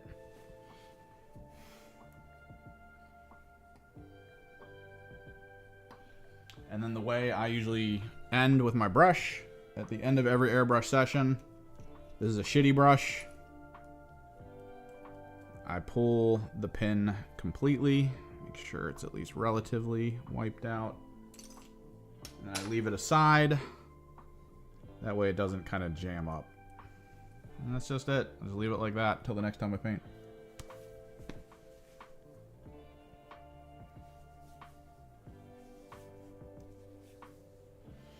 Let us do, to start,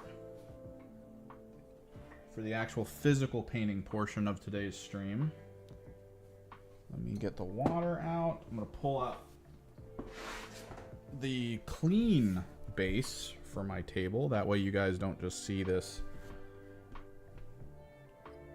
blob of weird colored paints just sitting there being annoying.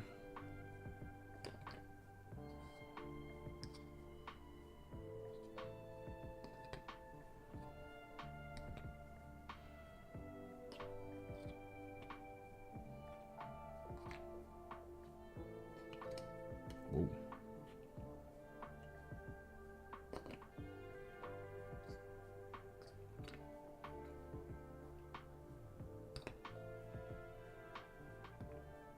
I think in future I want to try to get my hands on like a large paper thing. Like I could get like a large wax paper palette, but it needs to be like black paper. And then I can just put it down over the top of a single mat that's clean and just airbrush on top of that. Throw it away when I'm done, because this is just building up paint and ink.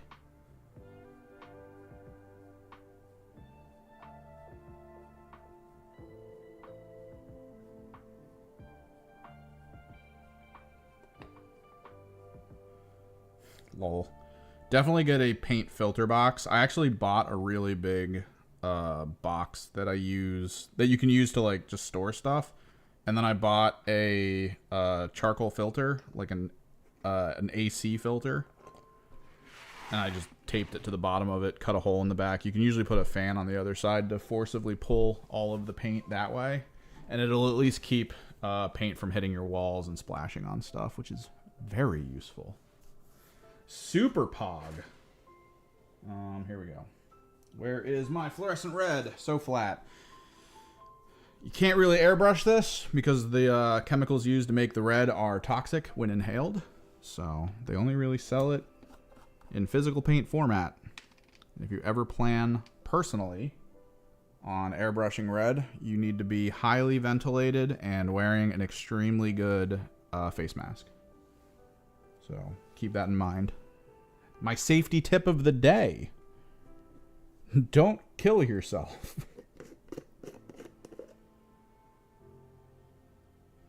It can be. Okay, so here's a key thing that it took me a while to learn, because there's a lot of information all over the place. There'll be people who will tell you the way that you start your paint in your airbrush is to always make sure to add like thinner and flow improver in like equal parts or whatever. That's not always true. So you're using Vallejo. Vallejo might be a little thick. I don't know. I use Stynylrez, and Stynylrez comes pre-thinned. As long as you mix it thoroughly, it should be okay. When you put it in the pot, the way it's supposed to look is like skim milk. Like, you can kind of flow it back and forth. It'll cling a little to the sides, but then it'll go away after like a second or two. And the concept in general is that when you look at it, like when you're spraying it, it's just supposed to come out properly. But all these other people are like, hey, you want to mix thinner and flow improver? Sure, you can. It might make it too thin is the problem, because somebody brought up this idea, and I completely get it now. Airbrushing is kind of like baking, right? Airbrushing is sort of like baking, in that, let me actually zoom this in for you guys, because we're gonna get working kind of on close up, in that the general air atmosphere in your area will affect what you're doing. It will. It just will. So if you have like a very humid, very wet area, your paint might be a little too thin, but like if it's like dry and certain air pressures will cause it to dry faster, you might need to apply thinner or flow improver based on that. It's going to come down to you figuring out the chemical composition of what works for you in particular.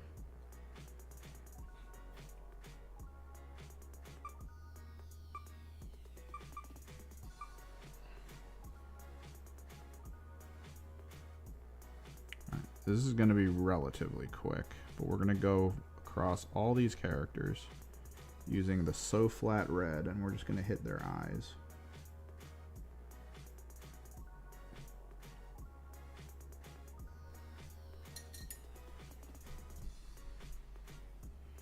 I mean, you could if you make cookies at the same time.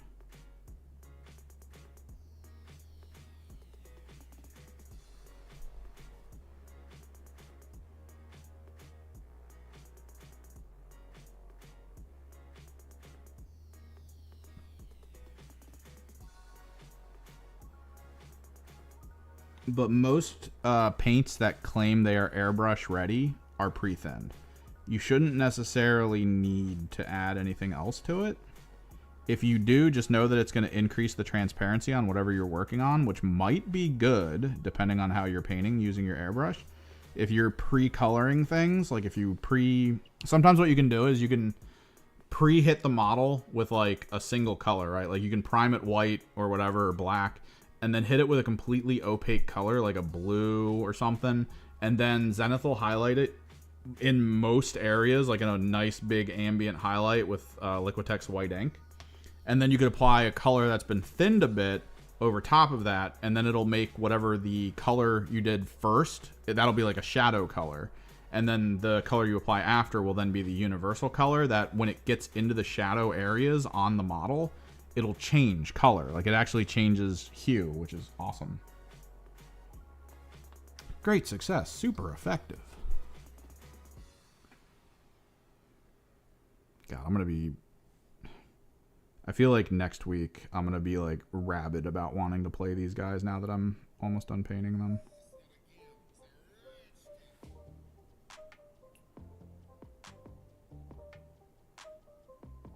I finally have the Biosanctic full team. 20 Aberrants, 30 friggin' Genestealers. This is so scary to consider. Like, it's such a scary squad.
I still hate that they showed us the Malstrain Alpha and the Adeptus Mechanicus guy that's been corrupted.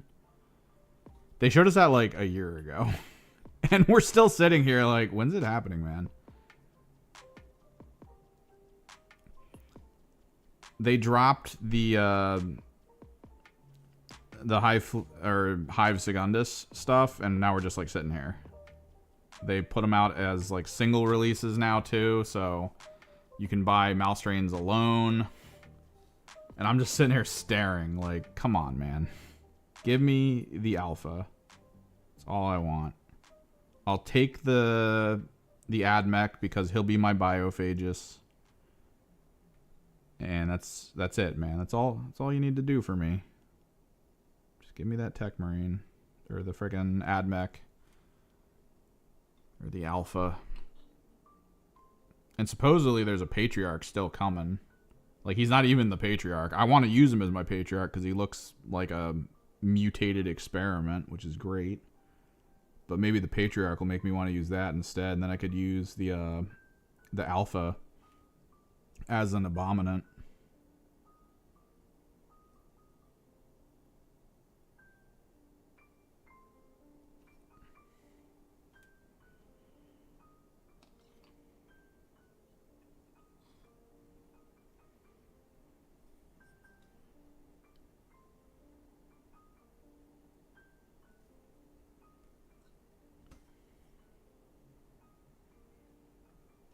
need to get ready to dry brush pink over top of these guys.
I think the Aquilans will feel good to play coming up for Kill Team. I just don't know. I'm not really driven to them, even though it's very close. I think you could make a really cool Genestealer cult like sidestep theme for the Aquilans, because the Aquilans are basically just Imperial Guard. They're people-sized. They use people-sized guns. There's really not a lot built into them.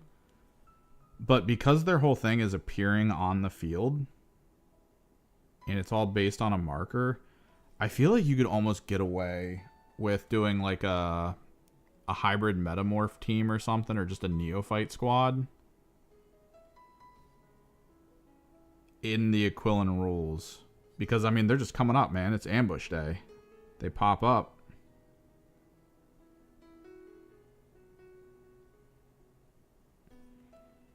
You gotta deal with them just appearing on the field in front of you.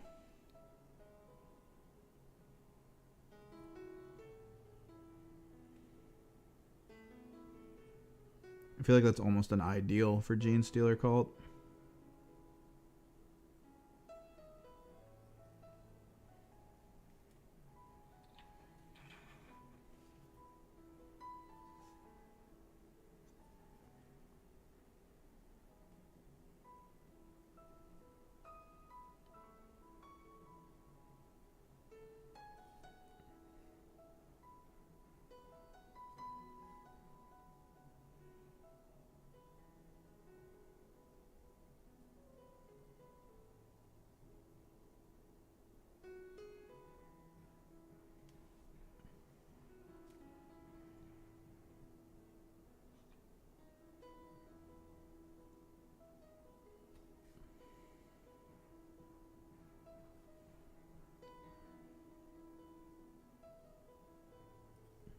Once these guys are done, there's another person at the store who's supposedly either has or is now building their Genestealer cult team. 8-inch attack range or 8-inch movement? I'm trying to remember, because I haven't fully looked at their team info. I feel like I could preemptively.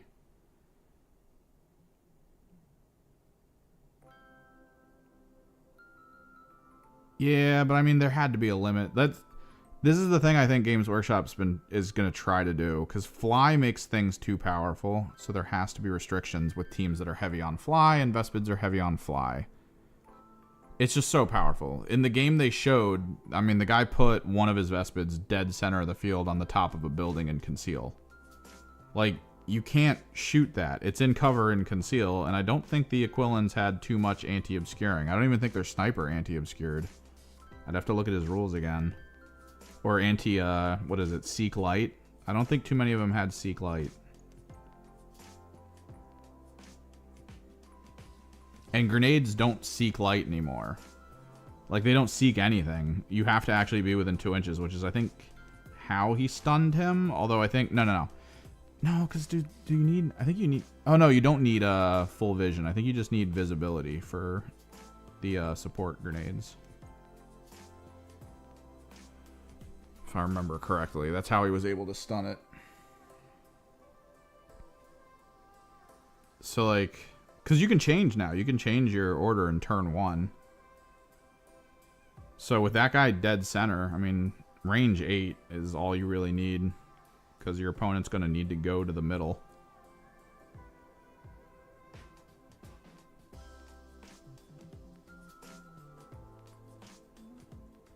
From the game, though, I do agree that communion points feel a little too light because it's 1 plus D3. So you could have turns, and it goes away. So you could have turns where you only have 2 points. What the hell are you going to do? I think they're going to try to solidify the points at some point. Balance-wise, I think that's going to be the first thing that changes. Is you're going to get like a guaranteed 3 communion points or something.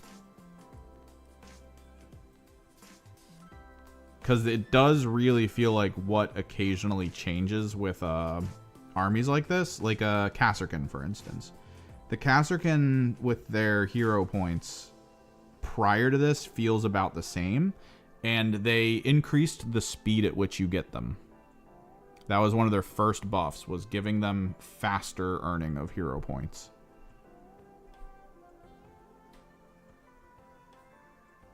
Because hero points are so critical to that team working that they needed more. And then when they had more, they also then gave them the way to use more as well. So we might see like a situation where if you have your leader on the field, maybe it's D3 plus 1 for leader, 1 for the drone. They're going to try to find ways to increase the total amount you get guaranteed. Because it's not just the range. The range isn't the complete issue. It's needing to do commands. Because if you look... did you look at the cards? Almost every mission now requires you to do something. There's only a few missions that are like, yeah, you don't have to do anything and you'll start getting points. But almost all of them are like Intel. Intel is crazy to me. I was looking at Intel. You have to spend a command point to gain an Intel in that objective area that you control. And then somebody else has to spend a command point to pick that intel up and carry it. Now, the trick there, I think, is that pickup and drop aren't mission actions. They're just useful for missions specifically. So, the fact that you have to spend a command point to mission action is a thing that might be a bit of a problem. But then having the ability for the next Vespid to just pick it up and fly away is pretty crazy. And again, that's the reason why Fly constantly gets nerfed, is how are you going to deal with the intel mission against Vespid on a map that has a ton of walls? All it's going to take is 2 activations. First one creates the intel, second one that's right there picks the intel up and then flies over a wall. And that's it. They have the point. You're probably not getting it if you don't have mobility. Oh, we still need to do red on all these guys over here before we do the pink.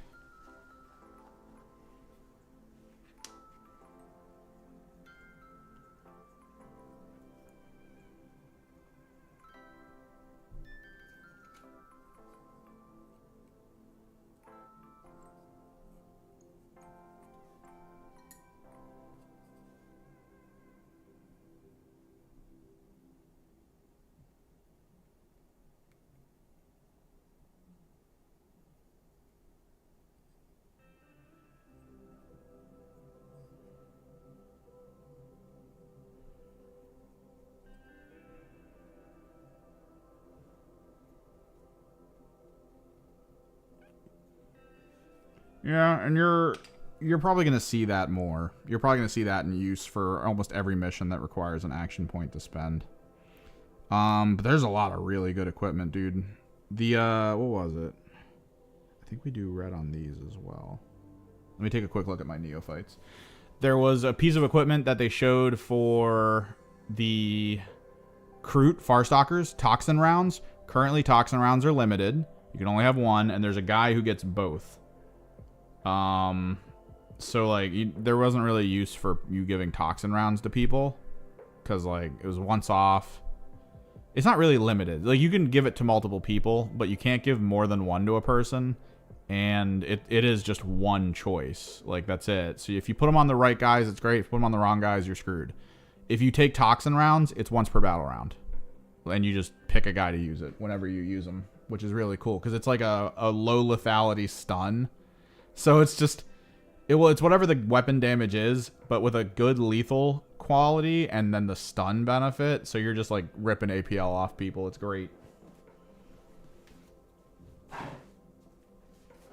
Neophytes, red goggles, yellow lights. So we do have to do the short truce and the lights, but we are red goggling. We are red goggling everything.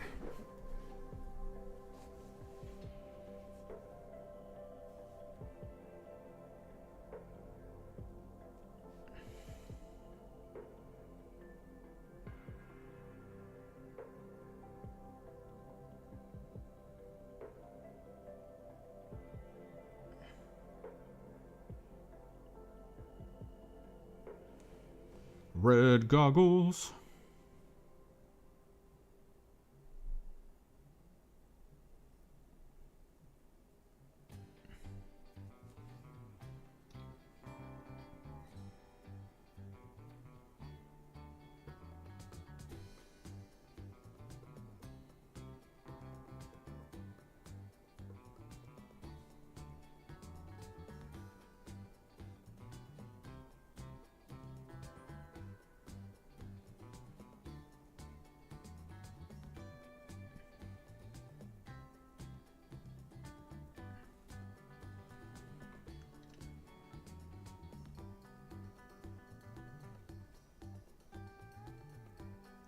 These ones don't have goggles. Those are the gangers from the Necromunda box. We will be using as neophytes because it's the same size base, same size model.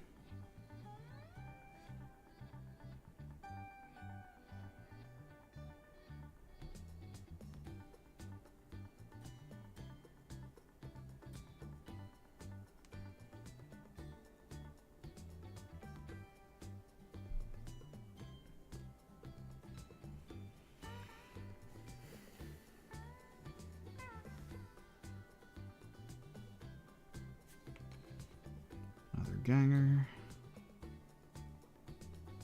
Not a ganger, but no goggles.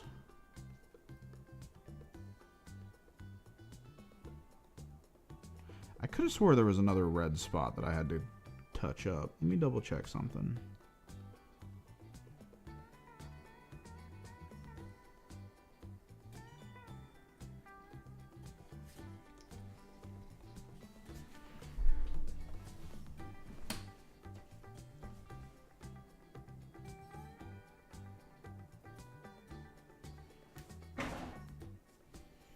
Nope.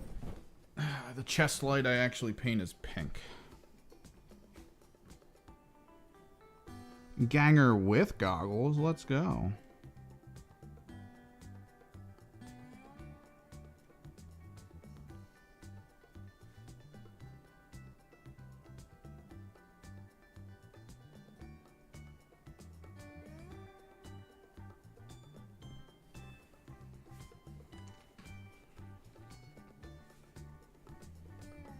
There are backpack lights.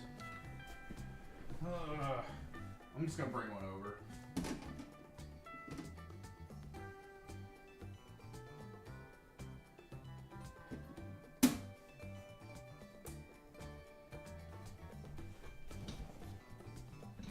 So it looks like I do the bottom buttons on the backpack in red.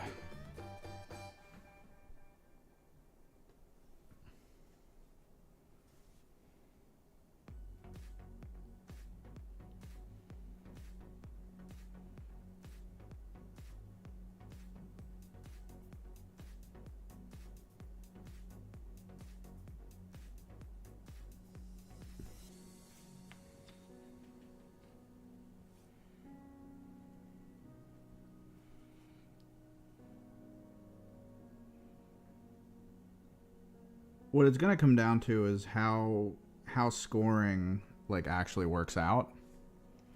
Because I feel like what they were talking about with the Vespid aren't about capturing objectives, and since there's not a lot of objective-focused things in the game, like your side missions could be like completely different.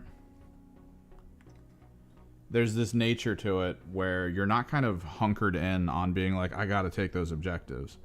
If your opponent has to take the objectives and you instead go the route of, well, I'm just going to counter him. He's not going to be able to counter me and get enough kills. I'm going to add the extra points to my kill op. And I should at least, based on what I've choose for my tac op. All right, Arturo. Because I'll have access to like a tac op that maybe supports what I need to try to do to get my kill op stuff together. I'll just guarantee that my hope is that I'm going to kill way more than they kill of me.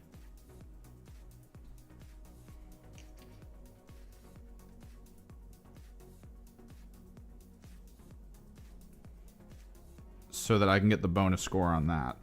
And if they go for their objective as their primary thing they're aiming for, if I can prevent them from really getting it completely, however I do it, that will allow me the ability to like outscore them without needing the objective, which could be super good. Yeah, scoring should be interesting going forward since it allows for odd adaptability, because old scoring was just, honestly, if you knew your opponent was playing one type of thing, right? Like if you knew your opponent was playing security, you wanted your people on the middle. That was it. Like you had to actually counter what your opponent was doing if you wanted to minimize their scoring. So you would put your people, if you knew they were security, on the middle line, and potentially near the middle of the field. If you knew they were playing seek and destroy, you would try to hide your leader until about turn 3. And that was just how you dealt with it. Super simple.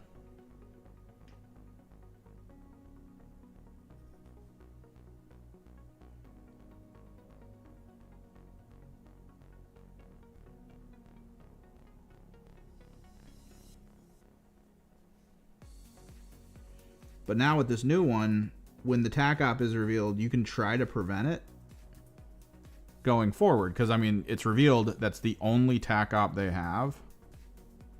So you kind of see it and they're like, oh yeah, I can deal with that.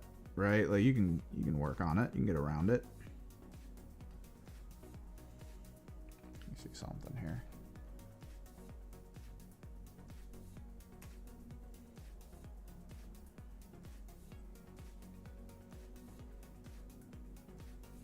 You know what the main mission is already, so you can easily work on getting around that. Or utilizing it to your advantage.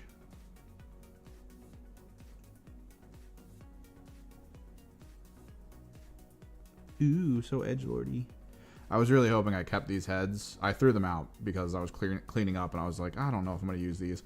I should have kept it because then I could have applied that hooded head to this guy.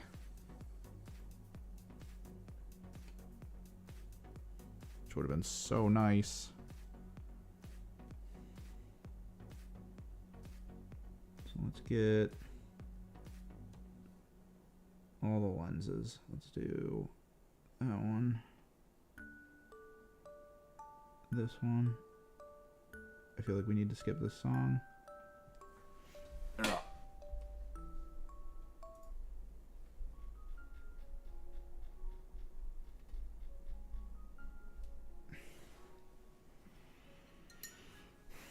I think I need my even thinner brush for some of this because the face is it's too close to the goggles.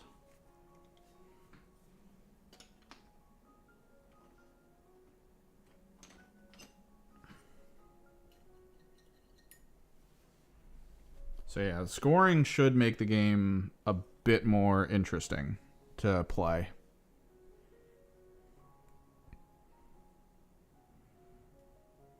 should. It'll depend on the team rules. It'll depend on your opponent. I feel like there's still going to be that situation where the matchups are just like not in your favor at all. Painting tanks is the reason I have an airbrush. Honestly, like if I'm going to paint a tank, I want it done in like an hour. It's the whole reason I have an airbrush, because like the GENESTEALER cult tanks that I painted, it was mostly airbrush with a little bit of like detail work with the lights and stuff, and that was it. And there's people in my local store, like I said, we have a lot of Imperial Guard players who, a few of them have recently purchased airbrushes, and the Discord is constantly being filled with them being like, yo, why did I not do this before? And then they just post pictures upon pictures upon pictures of just absolutely like beautiful tanks that they've painted in 45 minutes. They're like, come on, why was this not a thing before for me?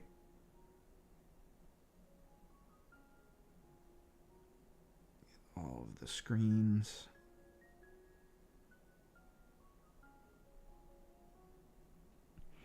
We'll do the tubes and stuff in different colors. We're going to have to white block a lot of him.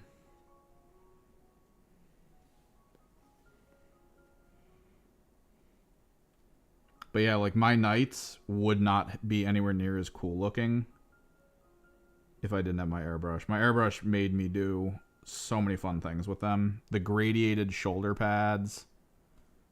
Like all the fun stuff.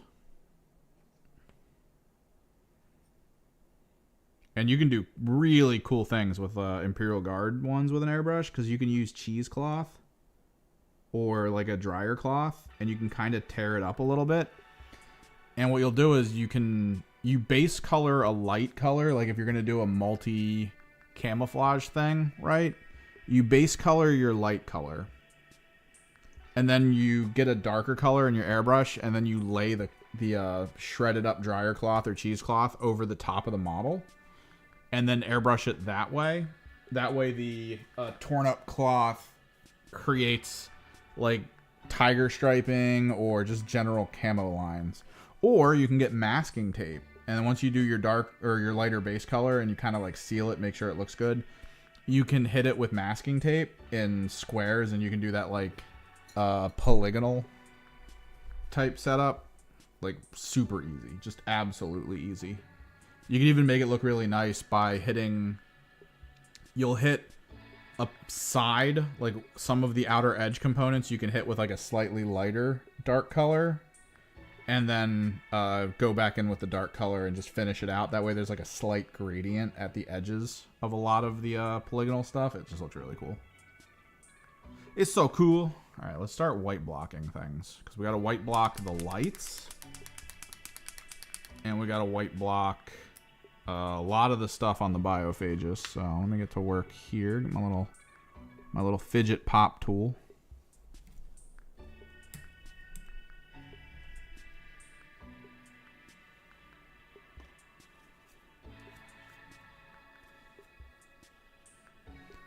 We gotta try to position properly for this, because I keep pulling it close to me because we're doing detail work, which makes me always want to pull the model super close. I shouldn't.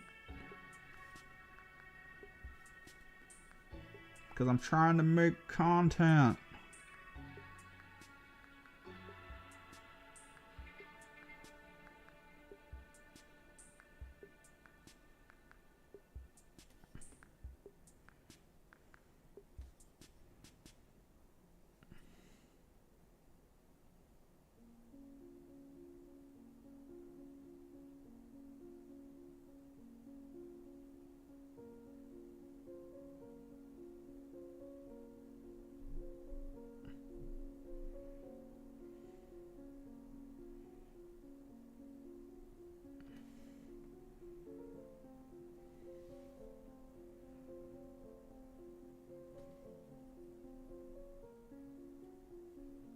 You can also check arts and craft stores. Arts and craft stores have stencil sections.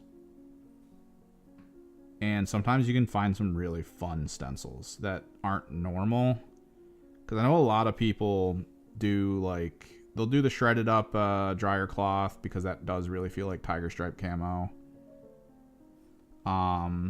They'll do the hard polygonal shapes because, you know, that's feels like camo still.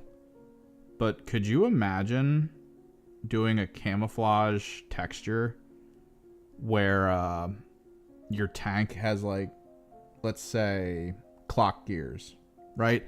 Like you're done your tank, you're good, and then you're like, all right, let's do the camouflage, and it's clock gears. Or you're doing knights and you do clock gears in the large panels. The store near me has clock gear stencils, which was cool. It also has these weird it's very hard to describe how they work. It looks like flowing water. Like it would just be an area that's kind of this one big shape, and it isn't, the stencil part isn't where like the ripples would be. That's the solid. The stencil part is kind of the inner part of the ripples. So it almost looks like scaling, but like weird.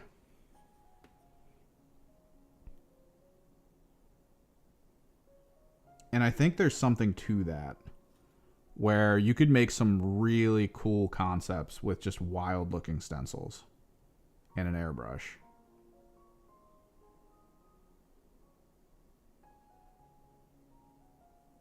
Like, we used hexagonal airbrushing on these guys, and a few of them got it really well. A few of them didn't, because I didn't apply it the way that I used to. I applied it differently this time. But like all the ones you look at have slight hexagonal inner working in the green that's on their back. Like, this is probably one of the better ones. It's just like a slight texture, and that's all I wanted.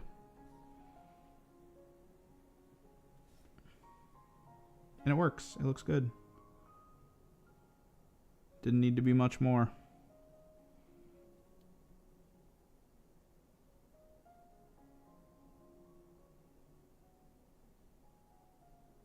But you could get fun things like they probably have like vine and flower textures for stencil. Birds. You could theme pretty hard off of just random stencils.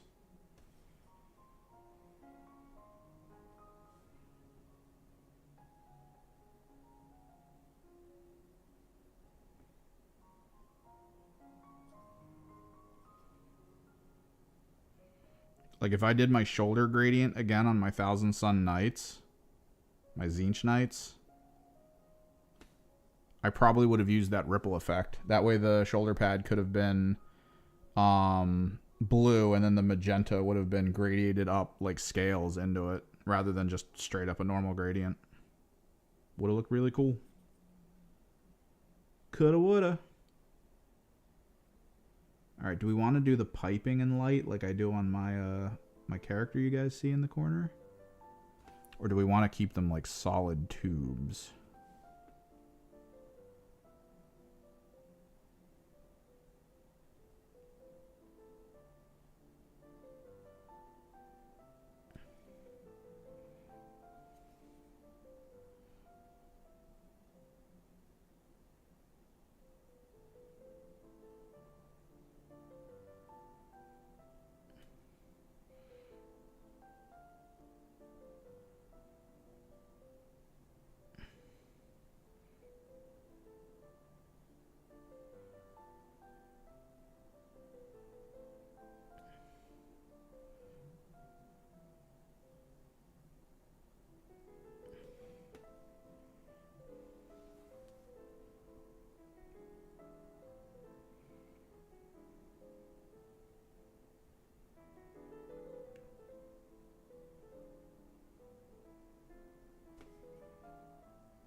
Get all these files going.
think we actually do the tubes as light tubes.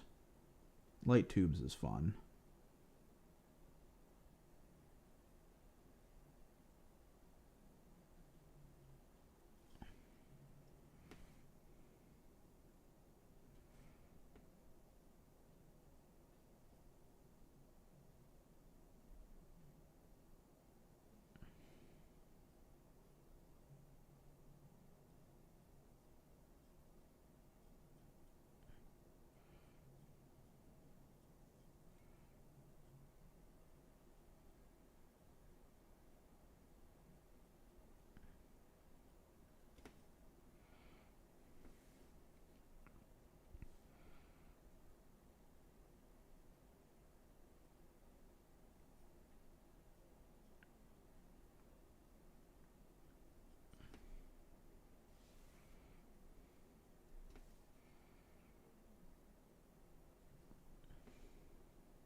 Yeah. Next page for music. What's up, Jason? Yo, if it's 230, that's awesome. That is fantastic if the big box is 230. Because not only is that an amazing deal for people looking to continue Kill Team, but like that is very appealing for people looking to start Kill Team. Friggin' rulebook, all the tools. 2 teams, tons of terrain. That is massively appealing. We will be painting that terrain in my very simple method, though. I will not be going too crazy with painting that terrain, because terrain takes almost as long as an army does if I want to do it the way I want to do it. We need to mitigate that a little bit. What up, Jason?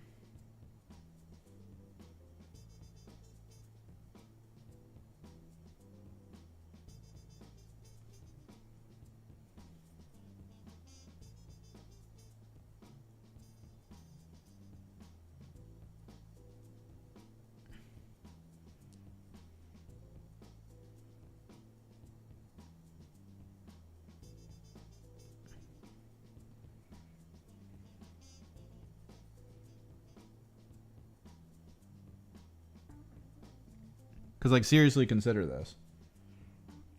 When the Mouse Strain Alpha comes out, it's going to probably be $50. That is one model. That is one model, sir. It's probably going to be $50. For the price of 5 Mouse Strains, you're going to get the Vespids, a bunch of terrain, a bunch of books.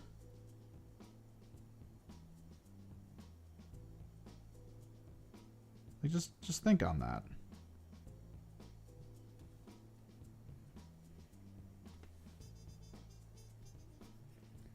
So terrain painting can be tedious if you want to go crazy with it. There's so many cool things you can do with terrain painting.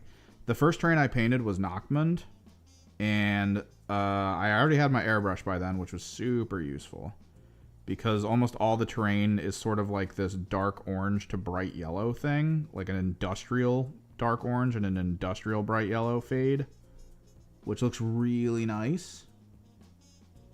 But then I went back in and I manually painted like all the metal components. I started applying the caustics effects and stuff like rust and oxidization. Like I did all this stuff that took so much time. And I swear to God, it was like a month took a whole month just to paint the terrain.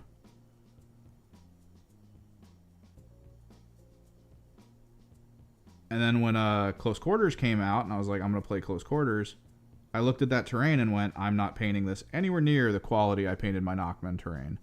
Same thing with Chalnoth. I painted my friend's Chalnoth, and we literally just chose like a base color, a shadow color, and then that was it. And I basically just Zenithaled the hell out of it and called it a day. And we were like, done. And then I think I took a contrast, like a dark blue contrast paint, and if there was any floor tiling, I would hit it with the dark blue contrast paint.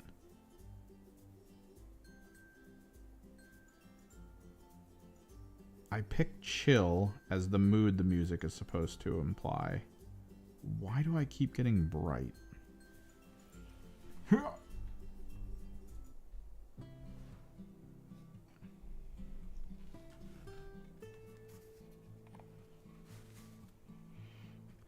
But yeah, if that new box is $230, that's great. It's a fantastic amount.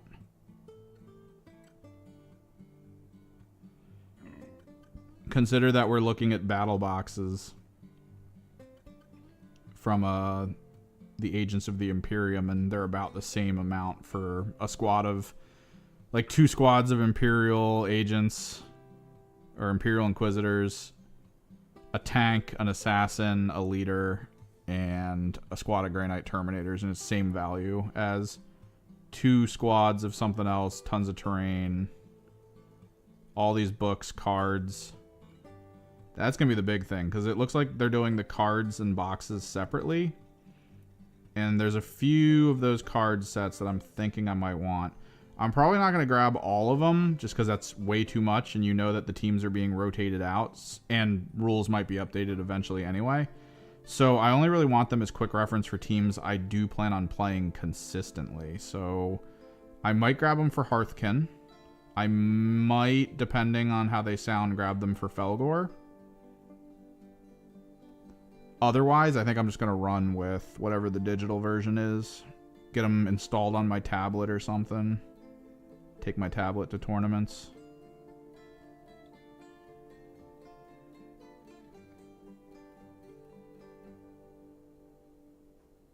Because even though I would probably want the Warp Coven one, because I do like them,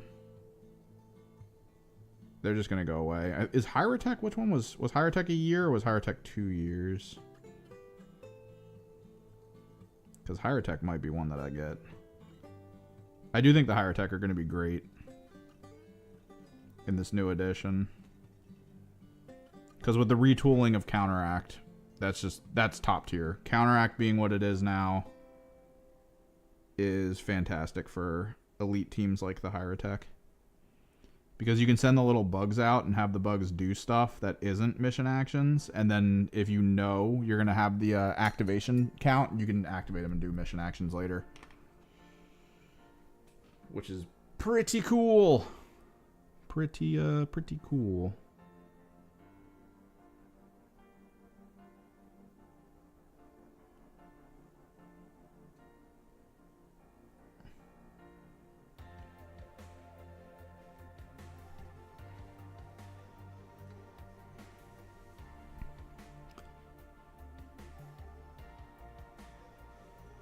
Yeah, I might grab that then. Because once Warp Coven goes, the closest thing to what the Warp Coven was Hyrotech. So we'll have to see what their rules look like for the free release.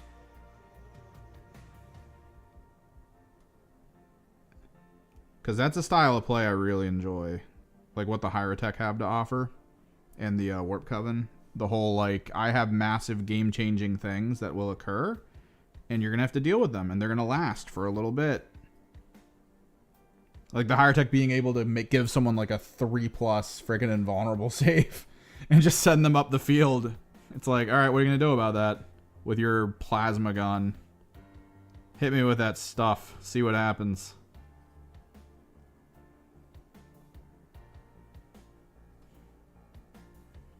Watch as I laugh at you.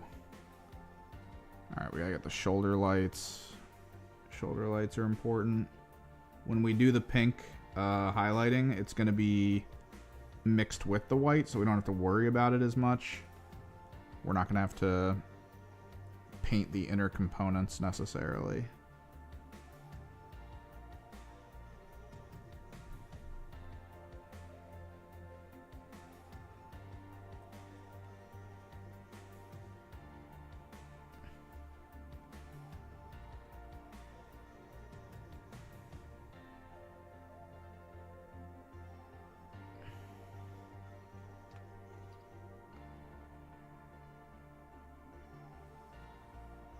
Yeah, I think it's only for that. It's cool, and if you want to go that route, try to figure it out. But there are third-party options that are just as useful as the GW ones. In particular, if you go to Etsy and look up wound counters, there's ones that they just have because it's good for all the games. Like if you play 40k like I do, I play knights, and I also have a lot of like big tanks and stuff in other teams, so it's good to have wound counters on hand. Because putting D20s on them is great until that D20 gets hit and rolls around and you're like, crap, what was he at? I completely forgot. So there's really nice magnetized flat wound counters that I use. And with the relaunch of the rules and all the changes, we might see some cooler stuff. My buddy had trackers that he kept with all of his units that tracked conceal, engage, tracked whether the unit was considered injured or not, and would also track the amount of wounds total on it in one component, one thing, which was fantastic. But the base one, like there's two versions it looks like. There's the one where you put 2 dice in the blocks, and then there's the HeroClix base. That looks cool, simply because that was something HeroClix did for a while, and my friend was trying to get like HeroClix bases to be able to put his kill team stuff on so that he could have the wound trackers using those. And now Games Workshop's just like, oh, dude, just use ours.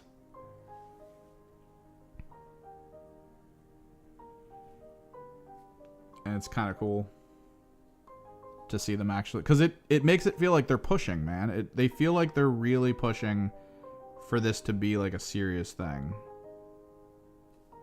Because I feel like there were some big Games Workshop style tournaments where like the AOS side didn't even fully fill out the total amount of people who could have played, and Kill Team did.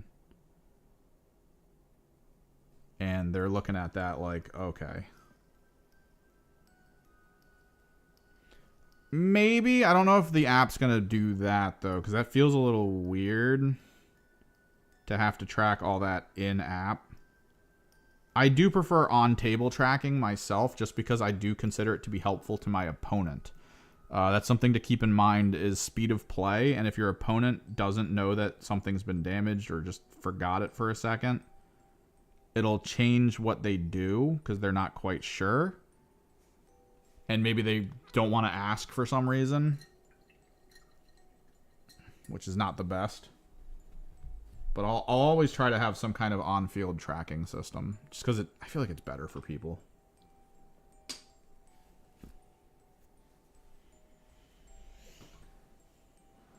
All right, let me grab a couple paints.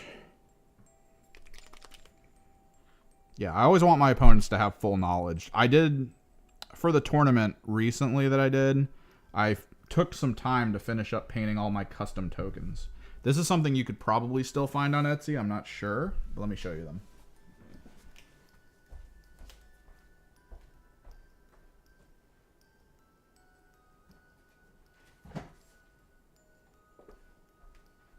Now, it is important to note that tokens going forward are actually going to be important for their sizes, so you might not be able to use these for everything. But these are the tokens I painted. These are 3D printed. They have representations of things like -1 to AP. Banners, which I painted blue and red to marker like sides if we want to use banner tokens. Melt-a-bombs. Higher tech revive tokens. Burning tokens for the novitiates. We got purity seals for the rerolls for all the different Space Marine factions. I've got the tokens for defiling corpses and stuff for the Legionary. And these are my conceal and engage tokens. 3D printed, completely painted by me. And I love them. So I always try to track things. Like when I was playing my Hearthkin Salvagers, the leader now has that one-off negate of 4 damage dice. So I had a little electrical symbol following him around because I'm like, that's a thing. I'm gonna tell you. I tell him what it is, and I'm like, I'm gonna leave it with him until it happens. That way, when they're trying to make a decision and they look down, they see my leader. They're like, oh, I could go for that leader, but then they see the symbol, and they're like, what was that symbol? I was like, first 4 damage, right? You can tell them. It's just a way to try to speed it up for everyone playing. Try to keep all the knowledge on the field. It's the key. The key to good games. All right, we're gonna do kind of like a magenta, I think, here.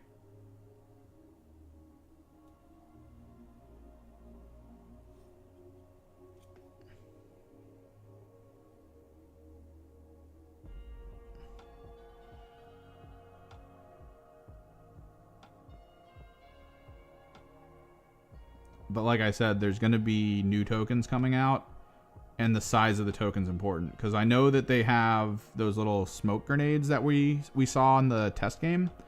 I don't think you're using those on the field. Those are just so you could have to the side to remember that you have smoke grenades. Because the smoke grenade clearly states it's measured X amount of distance from the marker. And the smoke grenade marker is not good.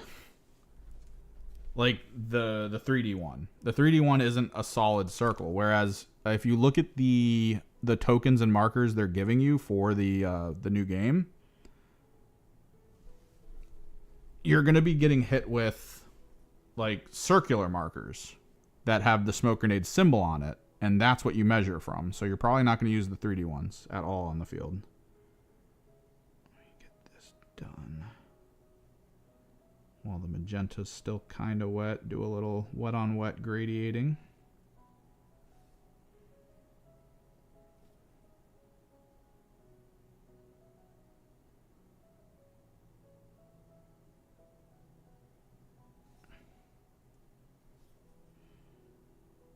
Check chat in a second. I saw a question. Just want to get this good. There we go. Beautiful.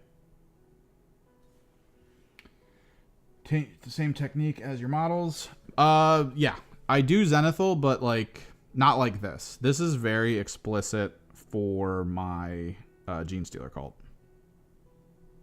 This is how I wanted my Genestealer cult to look because I wanted it to be more just like fluorescent paints over sort of a night fight team. But I do apply some Zenithal practices for airbrush painting to get them to kind of just look good in general. The close quarters train I started with like a dark blue and then I hit it with a sort of ship light blue gray kind of deal from the top, just so that all the overall walls have a little bit more life to them visually. And then I kind of go back in. I applied brass and oxidization effects to the brass. And then the doors I painted with like a red contrast paint so that they stand out. And then on top of the terrain, I painted black and yellow striping above all the doors. That way you know where the doors are from looking above. Yeah, you can always put it on top of the token, but the key is that the token is X shape and size for a reason. So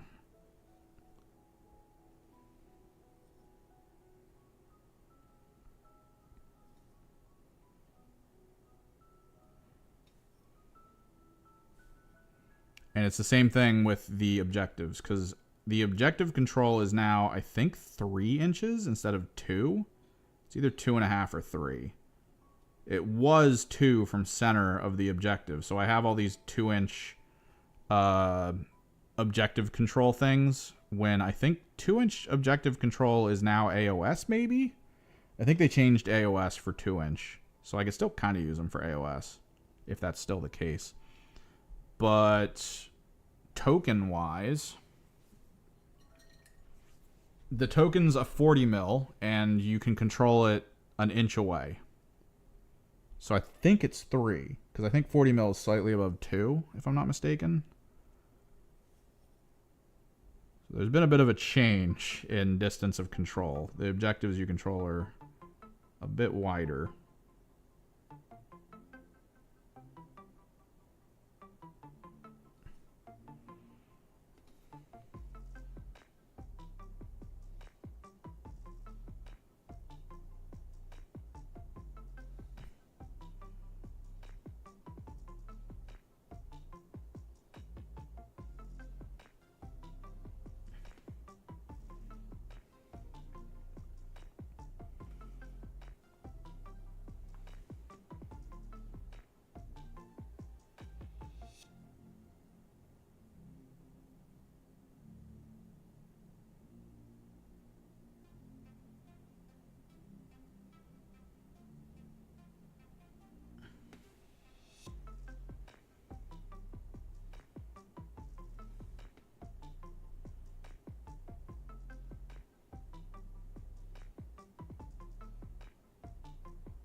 I think what we're going to do here, I'm going to apply a little bit of the magenta to this pipe.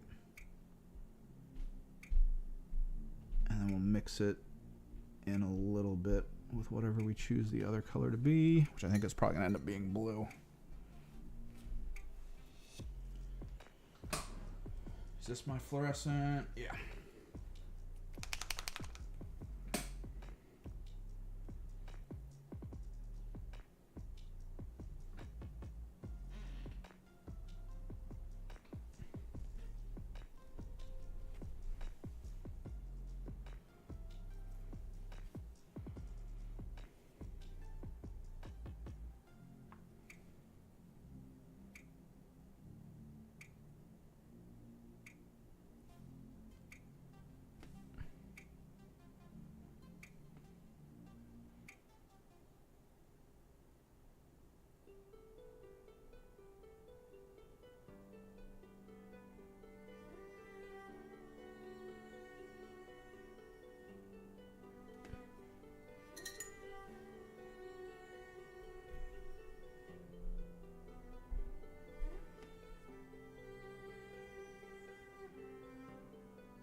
So even though I have all these fun tokens that I can use for other stuff, I might be a bit limited on what I can use them for. I'm actually going to have to get the physical tokens, which this last tournament I did... Oh, crap. This last tournament I did, they had pretty fun access to, like, plastic tokens. I just wasn't sure if the sizes were right. They called them TAC-OP tokens. I think they were meant for whatever the recent box set was with the Brood Brothers. Like, they weren't actually meant for, like, the new game. But they also had plastic APL trackers, like the up and down APL, which is pretty good. Fairly useful.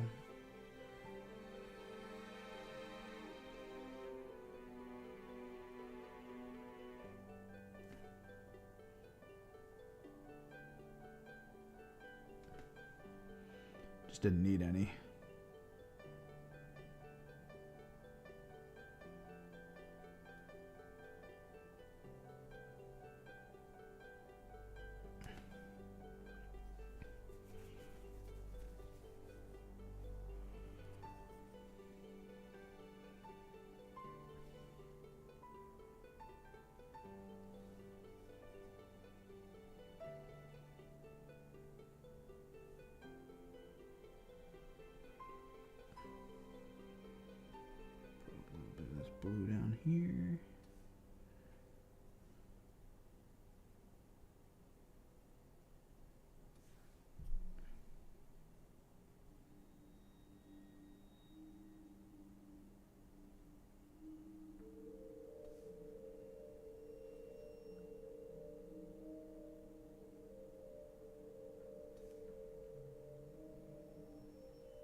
What's up, Shinru?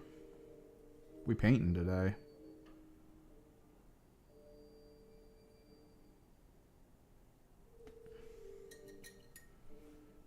Working on the last of my Genestealer cult units that I need to paint.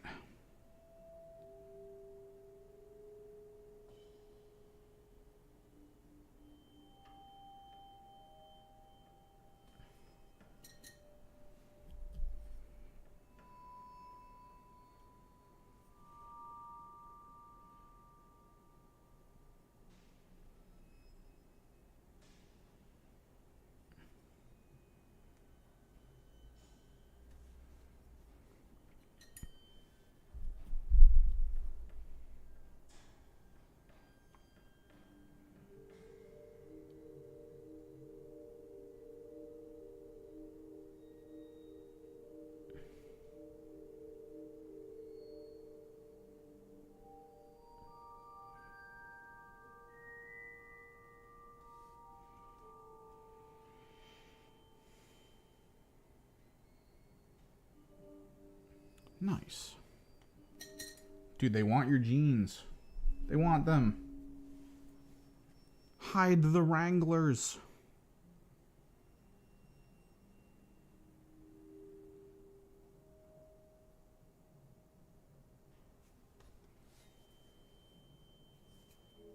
Let's get some fluorescent orange down.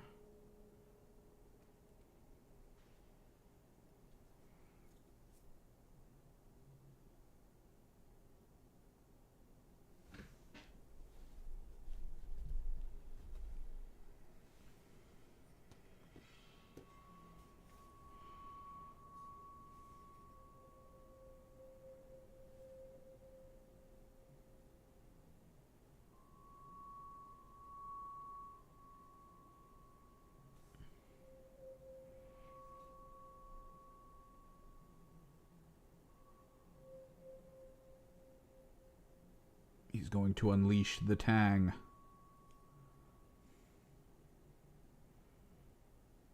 He's got that Tang virus. Hyper sugary.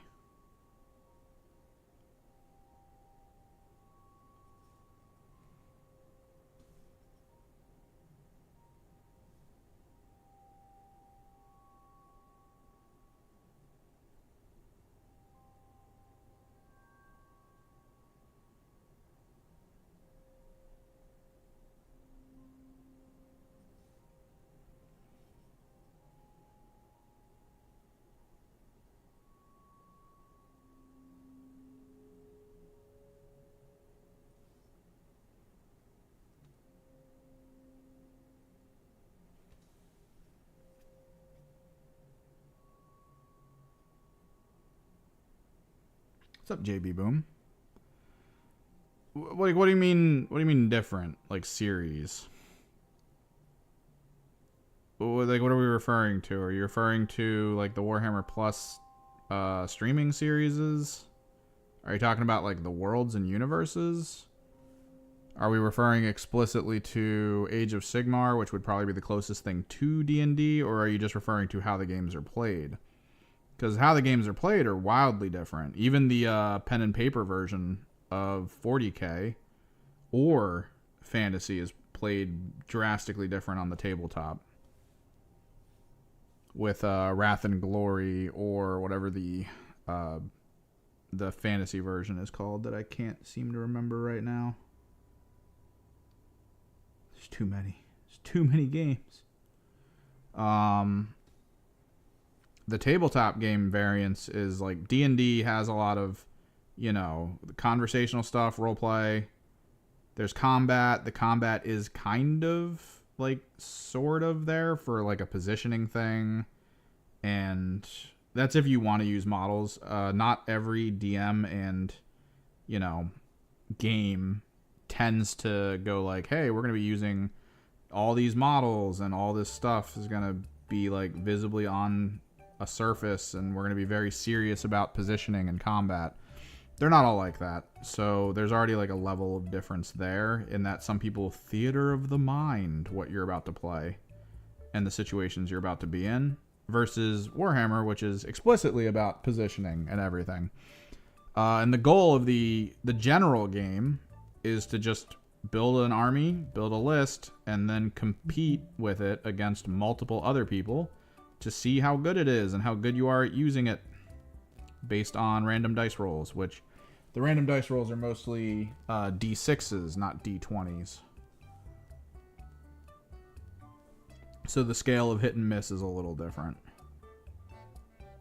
There used to be a level of it where it would interact with itself to try to like determine that tougher units require more of like a roll. They've kind of simplified that a bit. It's not as crazy as it used to be. There was a time in Warhammer's history where there were models that were tough enough that certain low strength weapons couldn't even harm them. Like a Carnifex with a toughness upgrade was unable to be damaged by an Imperial Guard las gun. Like straight up, actually a thing.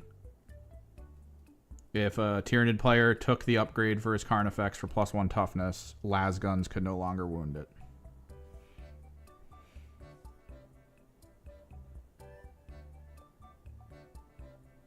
Oh god.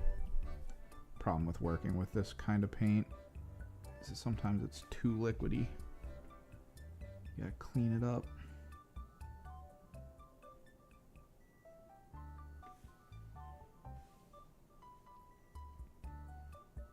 Your stuff's not immediately outdated unless you only have compendium teams, and even then, depending on your team, you could probably run it as something else. It does suck, I agree. Even though there's parts of it where I look at it and I'm like, okay, this will be useful for the balance. This will be useful for like this function of the game. There's still a level of it where it's like, but why did they have to do it this way? Like it feels off. Or at least that they didn't tell us enough about how it's going to work to give me enough information to be like, oh, okay. Well, now they do. And the idea is basically like so many las guns are being shot at that Carnifex that one might off chance hit it in the eyeball and like blow out its eyeball or cause ridiculous damage.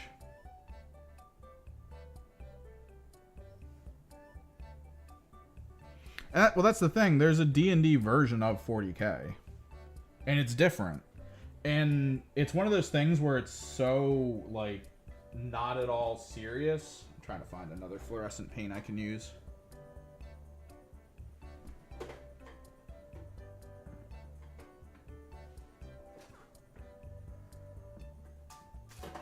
There we go.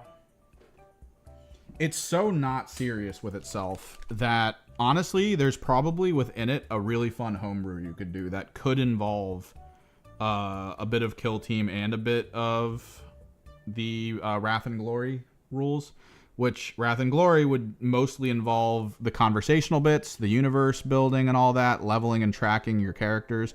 And then if you can translate that into Kill Team, you could probably run really fun co-op Kill Team games. Now that there's co-op rules, which could play into that, you could almost homebrew a really good tabletop 40K Kill Team role-playing RPG situation.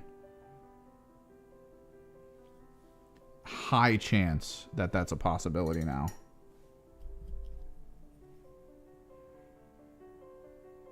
Somebody's just got to do it. Because the Kill Team side of it would allow you to actually have units on field doing things as like points of interest during a fight.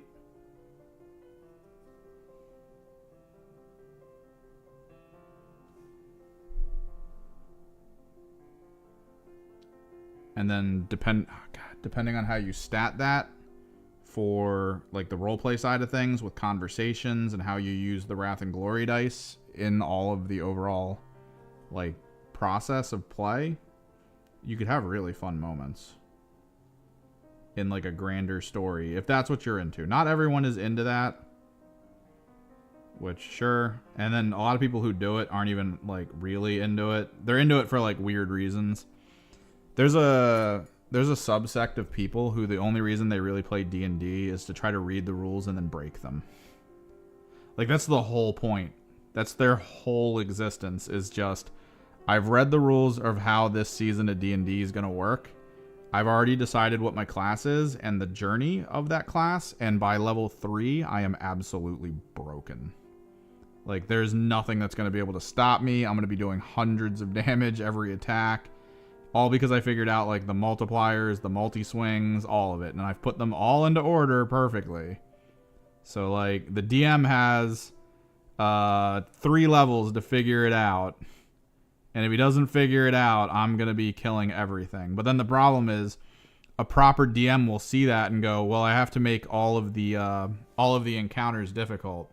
Which, for everyone playing the game that isn't min-maxing like that, suddenly those guys are just going to keep dying all the time. When they're running up against, like, endgame monsters. I need to set up my recording equipment again, because I do want to actually get a good recording, and I think we might try a Kill Team co-op game just to show it off. Because I do have a lot of teams, and it could be like a squad of, I don't know, Fire Warriors from the Pathfinders going up against a horde of zombies or something. And kind of blend my Poxwalkers in with my my Geller Pox and use them as the AI units. It's a lot to keep track of, but I mean, that's how it all works. D&D is always a lot to keep track of. That's why they did their pay a monthly fee to get access to the app situation, so that the app tracks everything you're doing. And it tells you all your bonuses easily, because that used to just be like, fill out the paper and remember. And the amount of times people back then, like, I played a couple games as a kid of D&D, and the amount of times, like, an encounter would be over and someone would be looking at their character sheet and go, oh, I had this ability that would have, like, changed everything. I could have easily just, you know, like, forced the thing to not attack us because it was undead, and I had this undead ability of, like, stop undead from doing stuff. Man, if only I remembered I had that ability. And then it's like everyone just moves on. Now it's a lot easier to look at and track for people, so it's just a little better. A little bit more reasonable.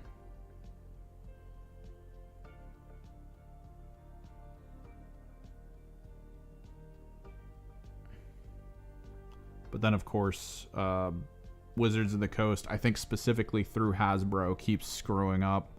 They keep deciding, like, making these big blanket decisions that make everyone go, why did you do that? Like, when they got rid of all of the magical stuff and weapons and items from a season, they just got rid of them completely. They're like, if you can still use them, you just have to put it in as custom equipment now. Because we're cycling those out this season. We're going to give you a new season of gear and spells and stuff. And everyone was like, that's a dumb idea. And they were like, cool, we'll put the old stuff back in. Like, it actively ruined, like, running campaigns with characters that already had, like, some of those spells and equipment that suddenly they log in and they're like, I don't have access to any of that anymore. It's so wild to me that they keep doing that. They keep making these absolutely dumb decisions.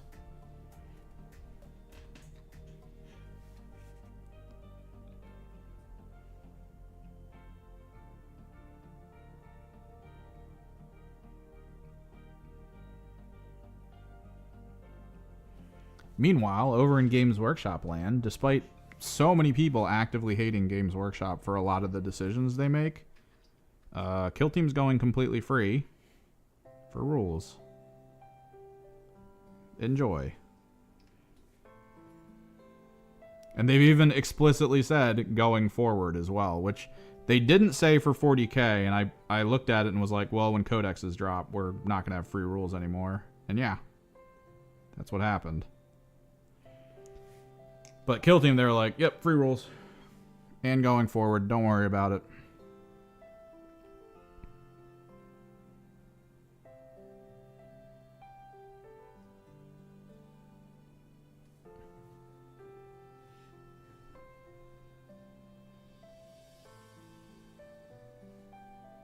Dude, companies, anytime cash goes into anything, companies ruin it. They try to find ways to force you to have to, like, pay into certain things to keep going with what you want to do, which is kind of wild. And it always just kills goodwill between the company and the players, and they never weigh the cost of that. Because they always assume they have nowhere else to go, but there's so many games now that are out. And for tabletop RPGs that are pen and paper, I don't feel like you're as tied to it. To a degree, yeah, there's a tie-down factor. Because if you're looking to get into one, you're kind of probably gonna pick up papers and learn how to play. You're going to pick up all the reading material and learn how to play one that sounds universal for everyone to play it. So, yeah, Dungeons and Dragons. Like, that's kind of the universal, let's go this route situation.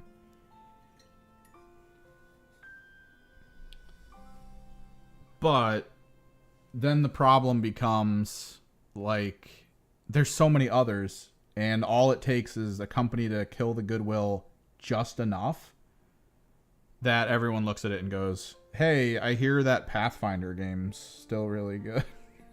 Or, hey, Cyberpunk was a cool video game. Anyone want to really get into the tabletop version of it? I think it'd be wild if Wrath and Glory suddenly was like, everyone started buying it up. Games Workshop would be like, wait, what the hell's happening?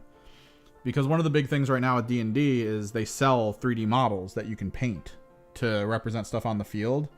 And Wrath and Glory, if Wrath and Glory was already really good, like if Wrath and Glory, it has okay elements. I hear it's not like the best, but it's still pretty good in some regards. If they could flesh it out more to a point where it is highly competitive with both the casual and like serious end of D&D, you already have models.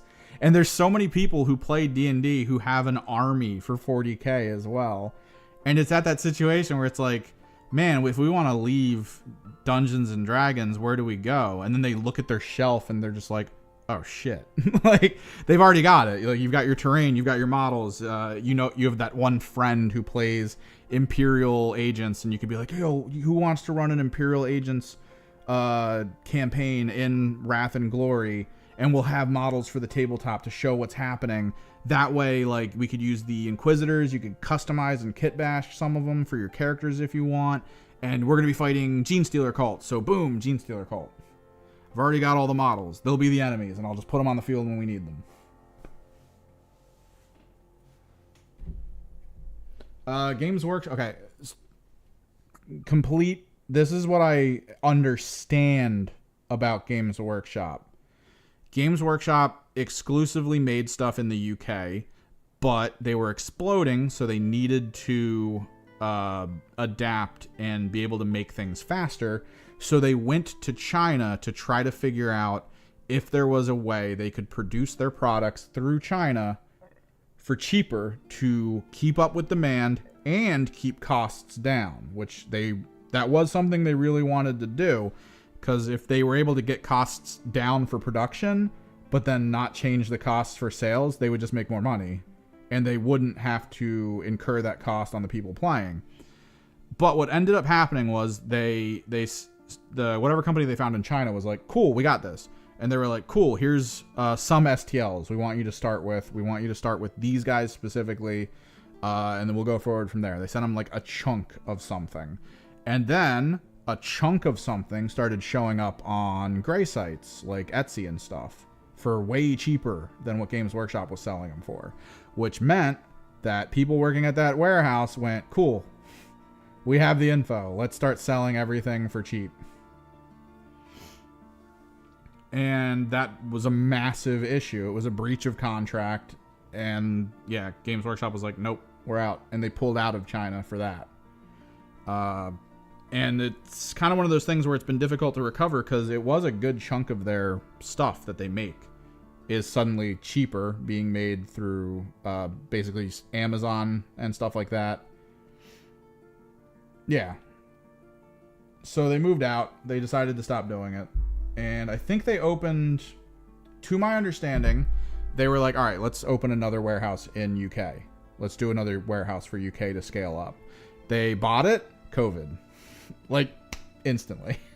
They were just like, yeah, COVID. Couldn't put anyone in the warehouse, couldn't stock anything, couldn't get anything going. It was just instantly COVID. Like, they were getting screwed pretty consistently. It was not great.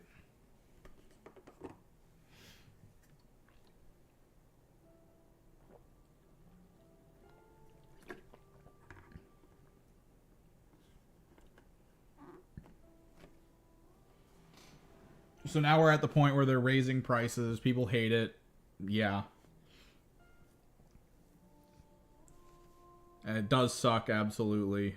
But, like, there does need to be a change in how to make this cheaper on the top end to subsequently allow those savings to go down the road. But it is a company, which could mean that they are probably figuring out how to make this cheaper while simultaneously leaving the prices as they are. It just depends. And most of the things that we find out about are really hearsay, because one of the key elements I remember reading is that Games Workshop hates making cards. One of the big reasons, according to people, don't know, but according to people, Underworlds doesn't do that well because the cards they print alongside the models, they don't make enough money off of for the value of printing it. And then when they print a ton of them to sell separately for people who are like, oh, I want that deck of cards from this season that I didn't get, then no one buys it. They just have a ton of cards laying around that aren't doing anything. And they're like, oh no, this sucks. So it was crazy to see them start doing data slate cards for armies, as well as now we have the kill team cards coming up, which is kind of cool. I like it. So it is 2:52.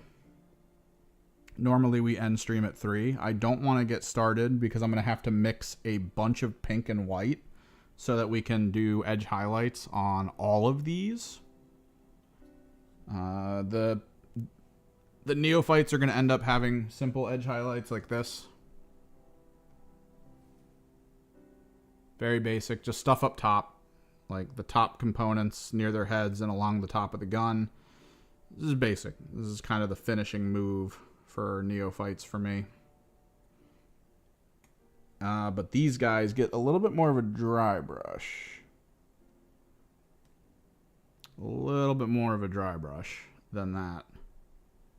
Because that's what they look like now. They need to be upgraded to about where these mouse strains are. Their fingertips are going to be pink. And then we hit components of them with dry brush to get like the knuckles and the chitinous rims and edges on a lot of their armor. Suddenly are going to get like a little bit of pink.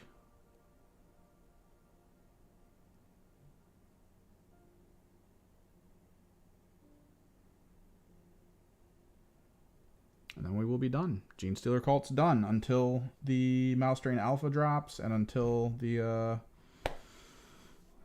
corrupted AdMac drops. And then I'll actually have all the components. I still got to make the list because I'm not too sure how this list is going to work. I know I want all 30 Genestealers. I know I want the Patriarch. I know I want 2 squads of Aberrants. I don't know if they're going to be full or half size, and I am going to want 1 Abominant. The Biophagus is also going to play in. You might notice I didn't paint the little Greg for it. That's because I have these from the Hive Secundus, and this will be the token that follows him around, which I think is kind of cool. It'll all be thematic.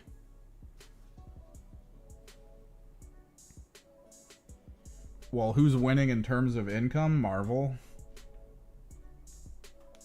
Who do I prefer to read stories from, or at least learn lore about? 40K. Because 40K is great in that it knows that most everyone involved is a villain. Like, there's not a lot of good people in this universe, and it's the universe that makes them not good. In theory, technically the only good guys in the 40K universe would be the orcs. Because the orcs, if you really think about it, they exist how they were made. They're not malicious. They don't it's not like malice drives them, right? Like, they're not fighting people for malice. They're fighting people for the joy of fighting. That's it. That's all it is. It's fighting people for the joy of fighting. It's not great for the people in their way, but the difference is they fight you. It's because they enjoy it. The Dark Eldar fight you. It's because they want to capture you and turn you into a small device that constantly feels pain that they hang off of their belt to distract the gaze of a god who's trying to kill them. It's a little different. It's a little different. And who would win a war? Okay, well, the nerd battles like this. So there's a character in the Marvel universe, if I'm remembering correctly. I'm pretty sure it's Marvel, because I'm pretty sure Iron Man talked to him or something. It's the guy called One Above All, and it's a mutant who's just a god. Like, he's just God. He can do whatever the hell he wants. He's a god. So, does that mean they win? Because there's just conceptually maybe not, because he won't interfere in anything. But if both sides were to clash, I feel like what are we talking about? The entire 40K universe? Because if it's the entire 40K universe, I think the Marvel universe might be doomed, potentially. I don't know. Celestials exist, but on what scale are the Celestials? Because there's things in the 40K universe that are kind of like Celestials, and humans have harmed them, and like other people have harmed them. So like we're already at that point where it's potentially something they can deal with. I don't know. I mean, Space Marines fight Necrons. Necrons have gods in boxes that they use as weapons, and they lose sometimes. So it's like, I don't know.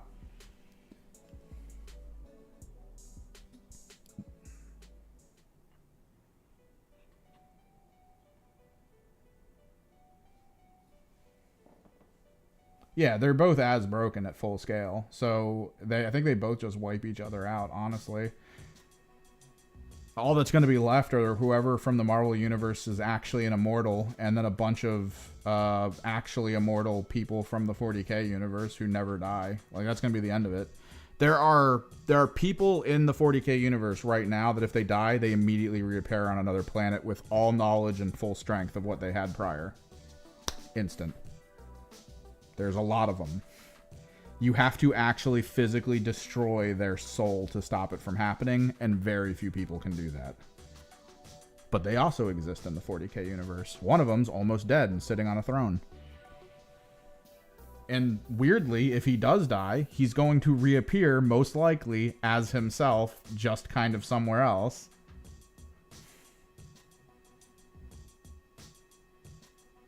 He'll just kind of pop up and be like, I'm alive again.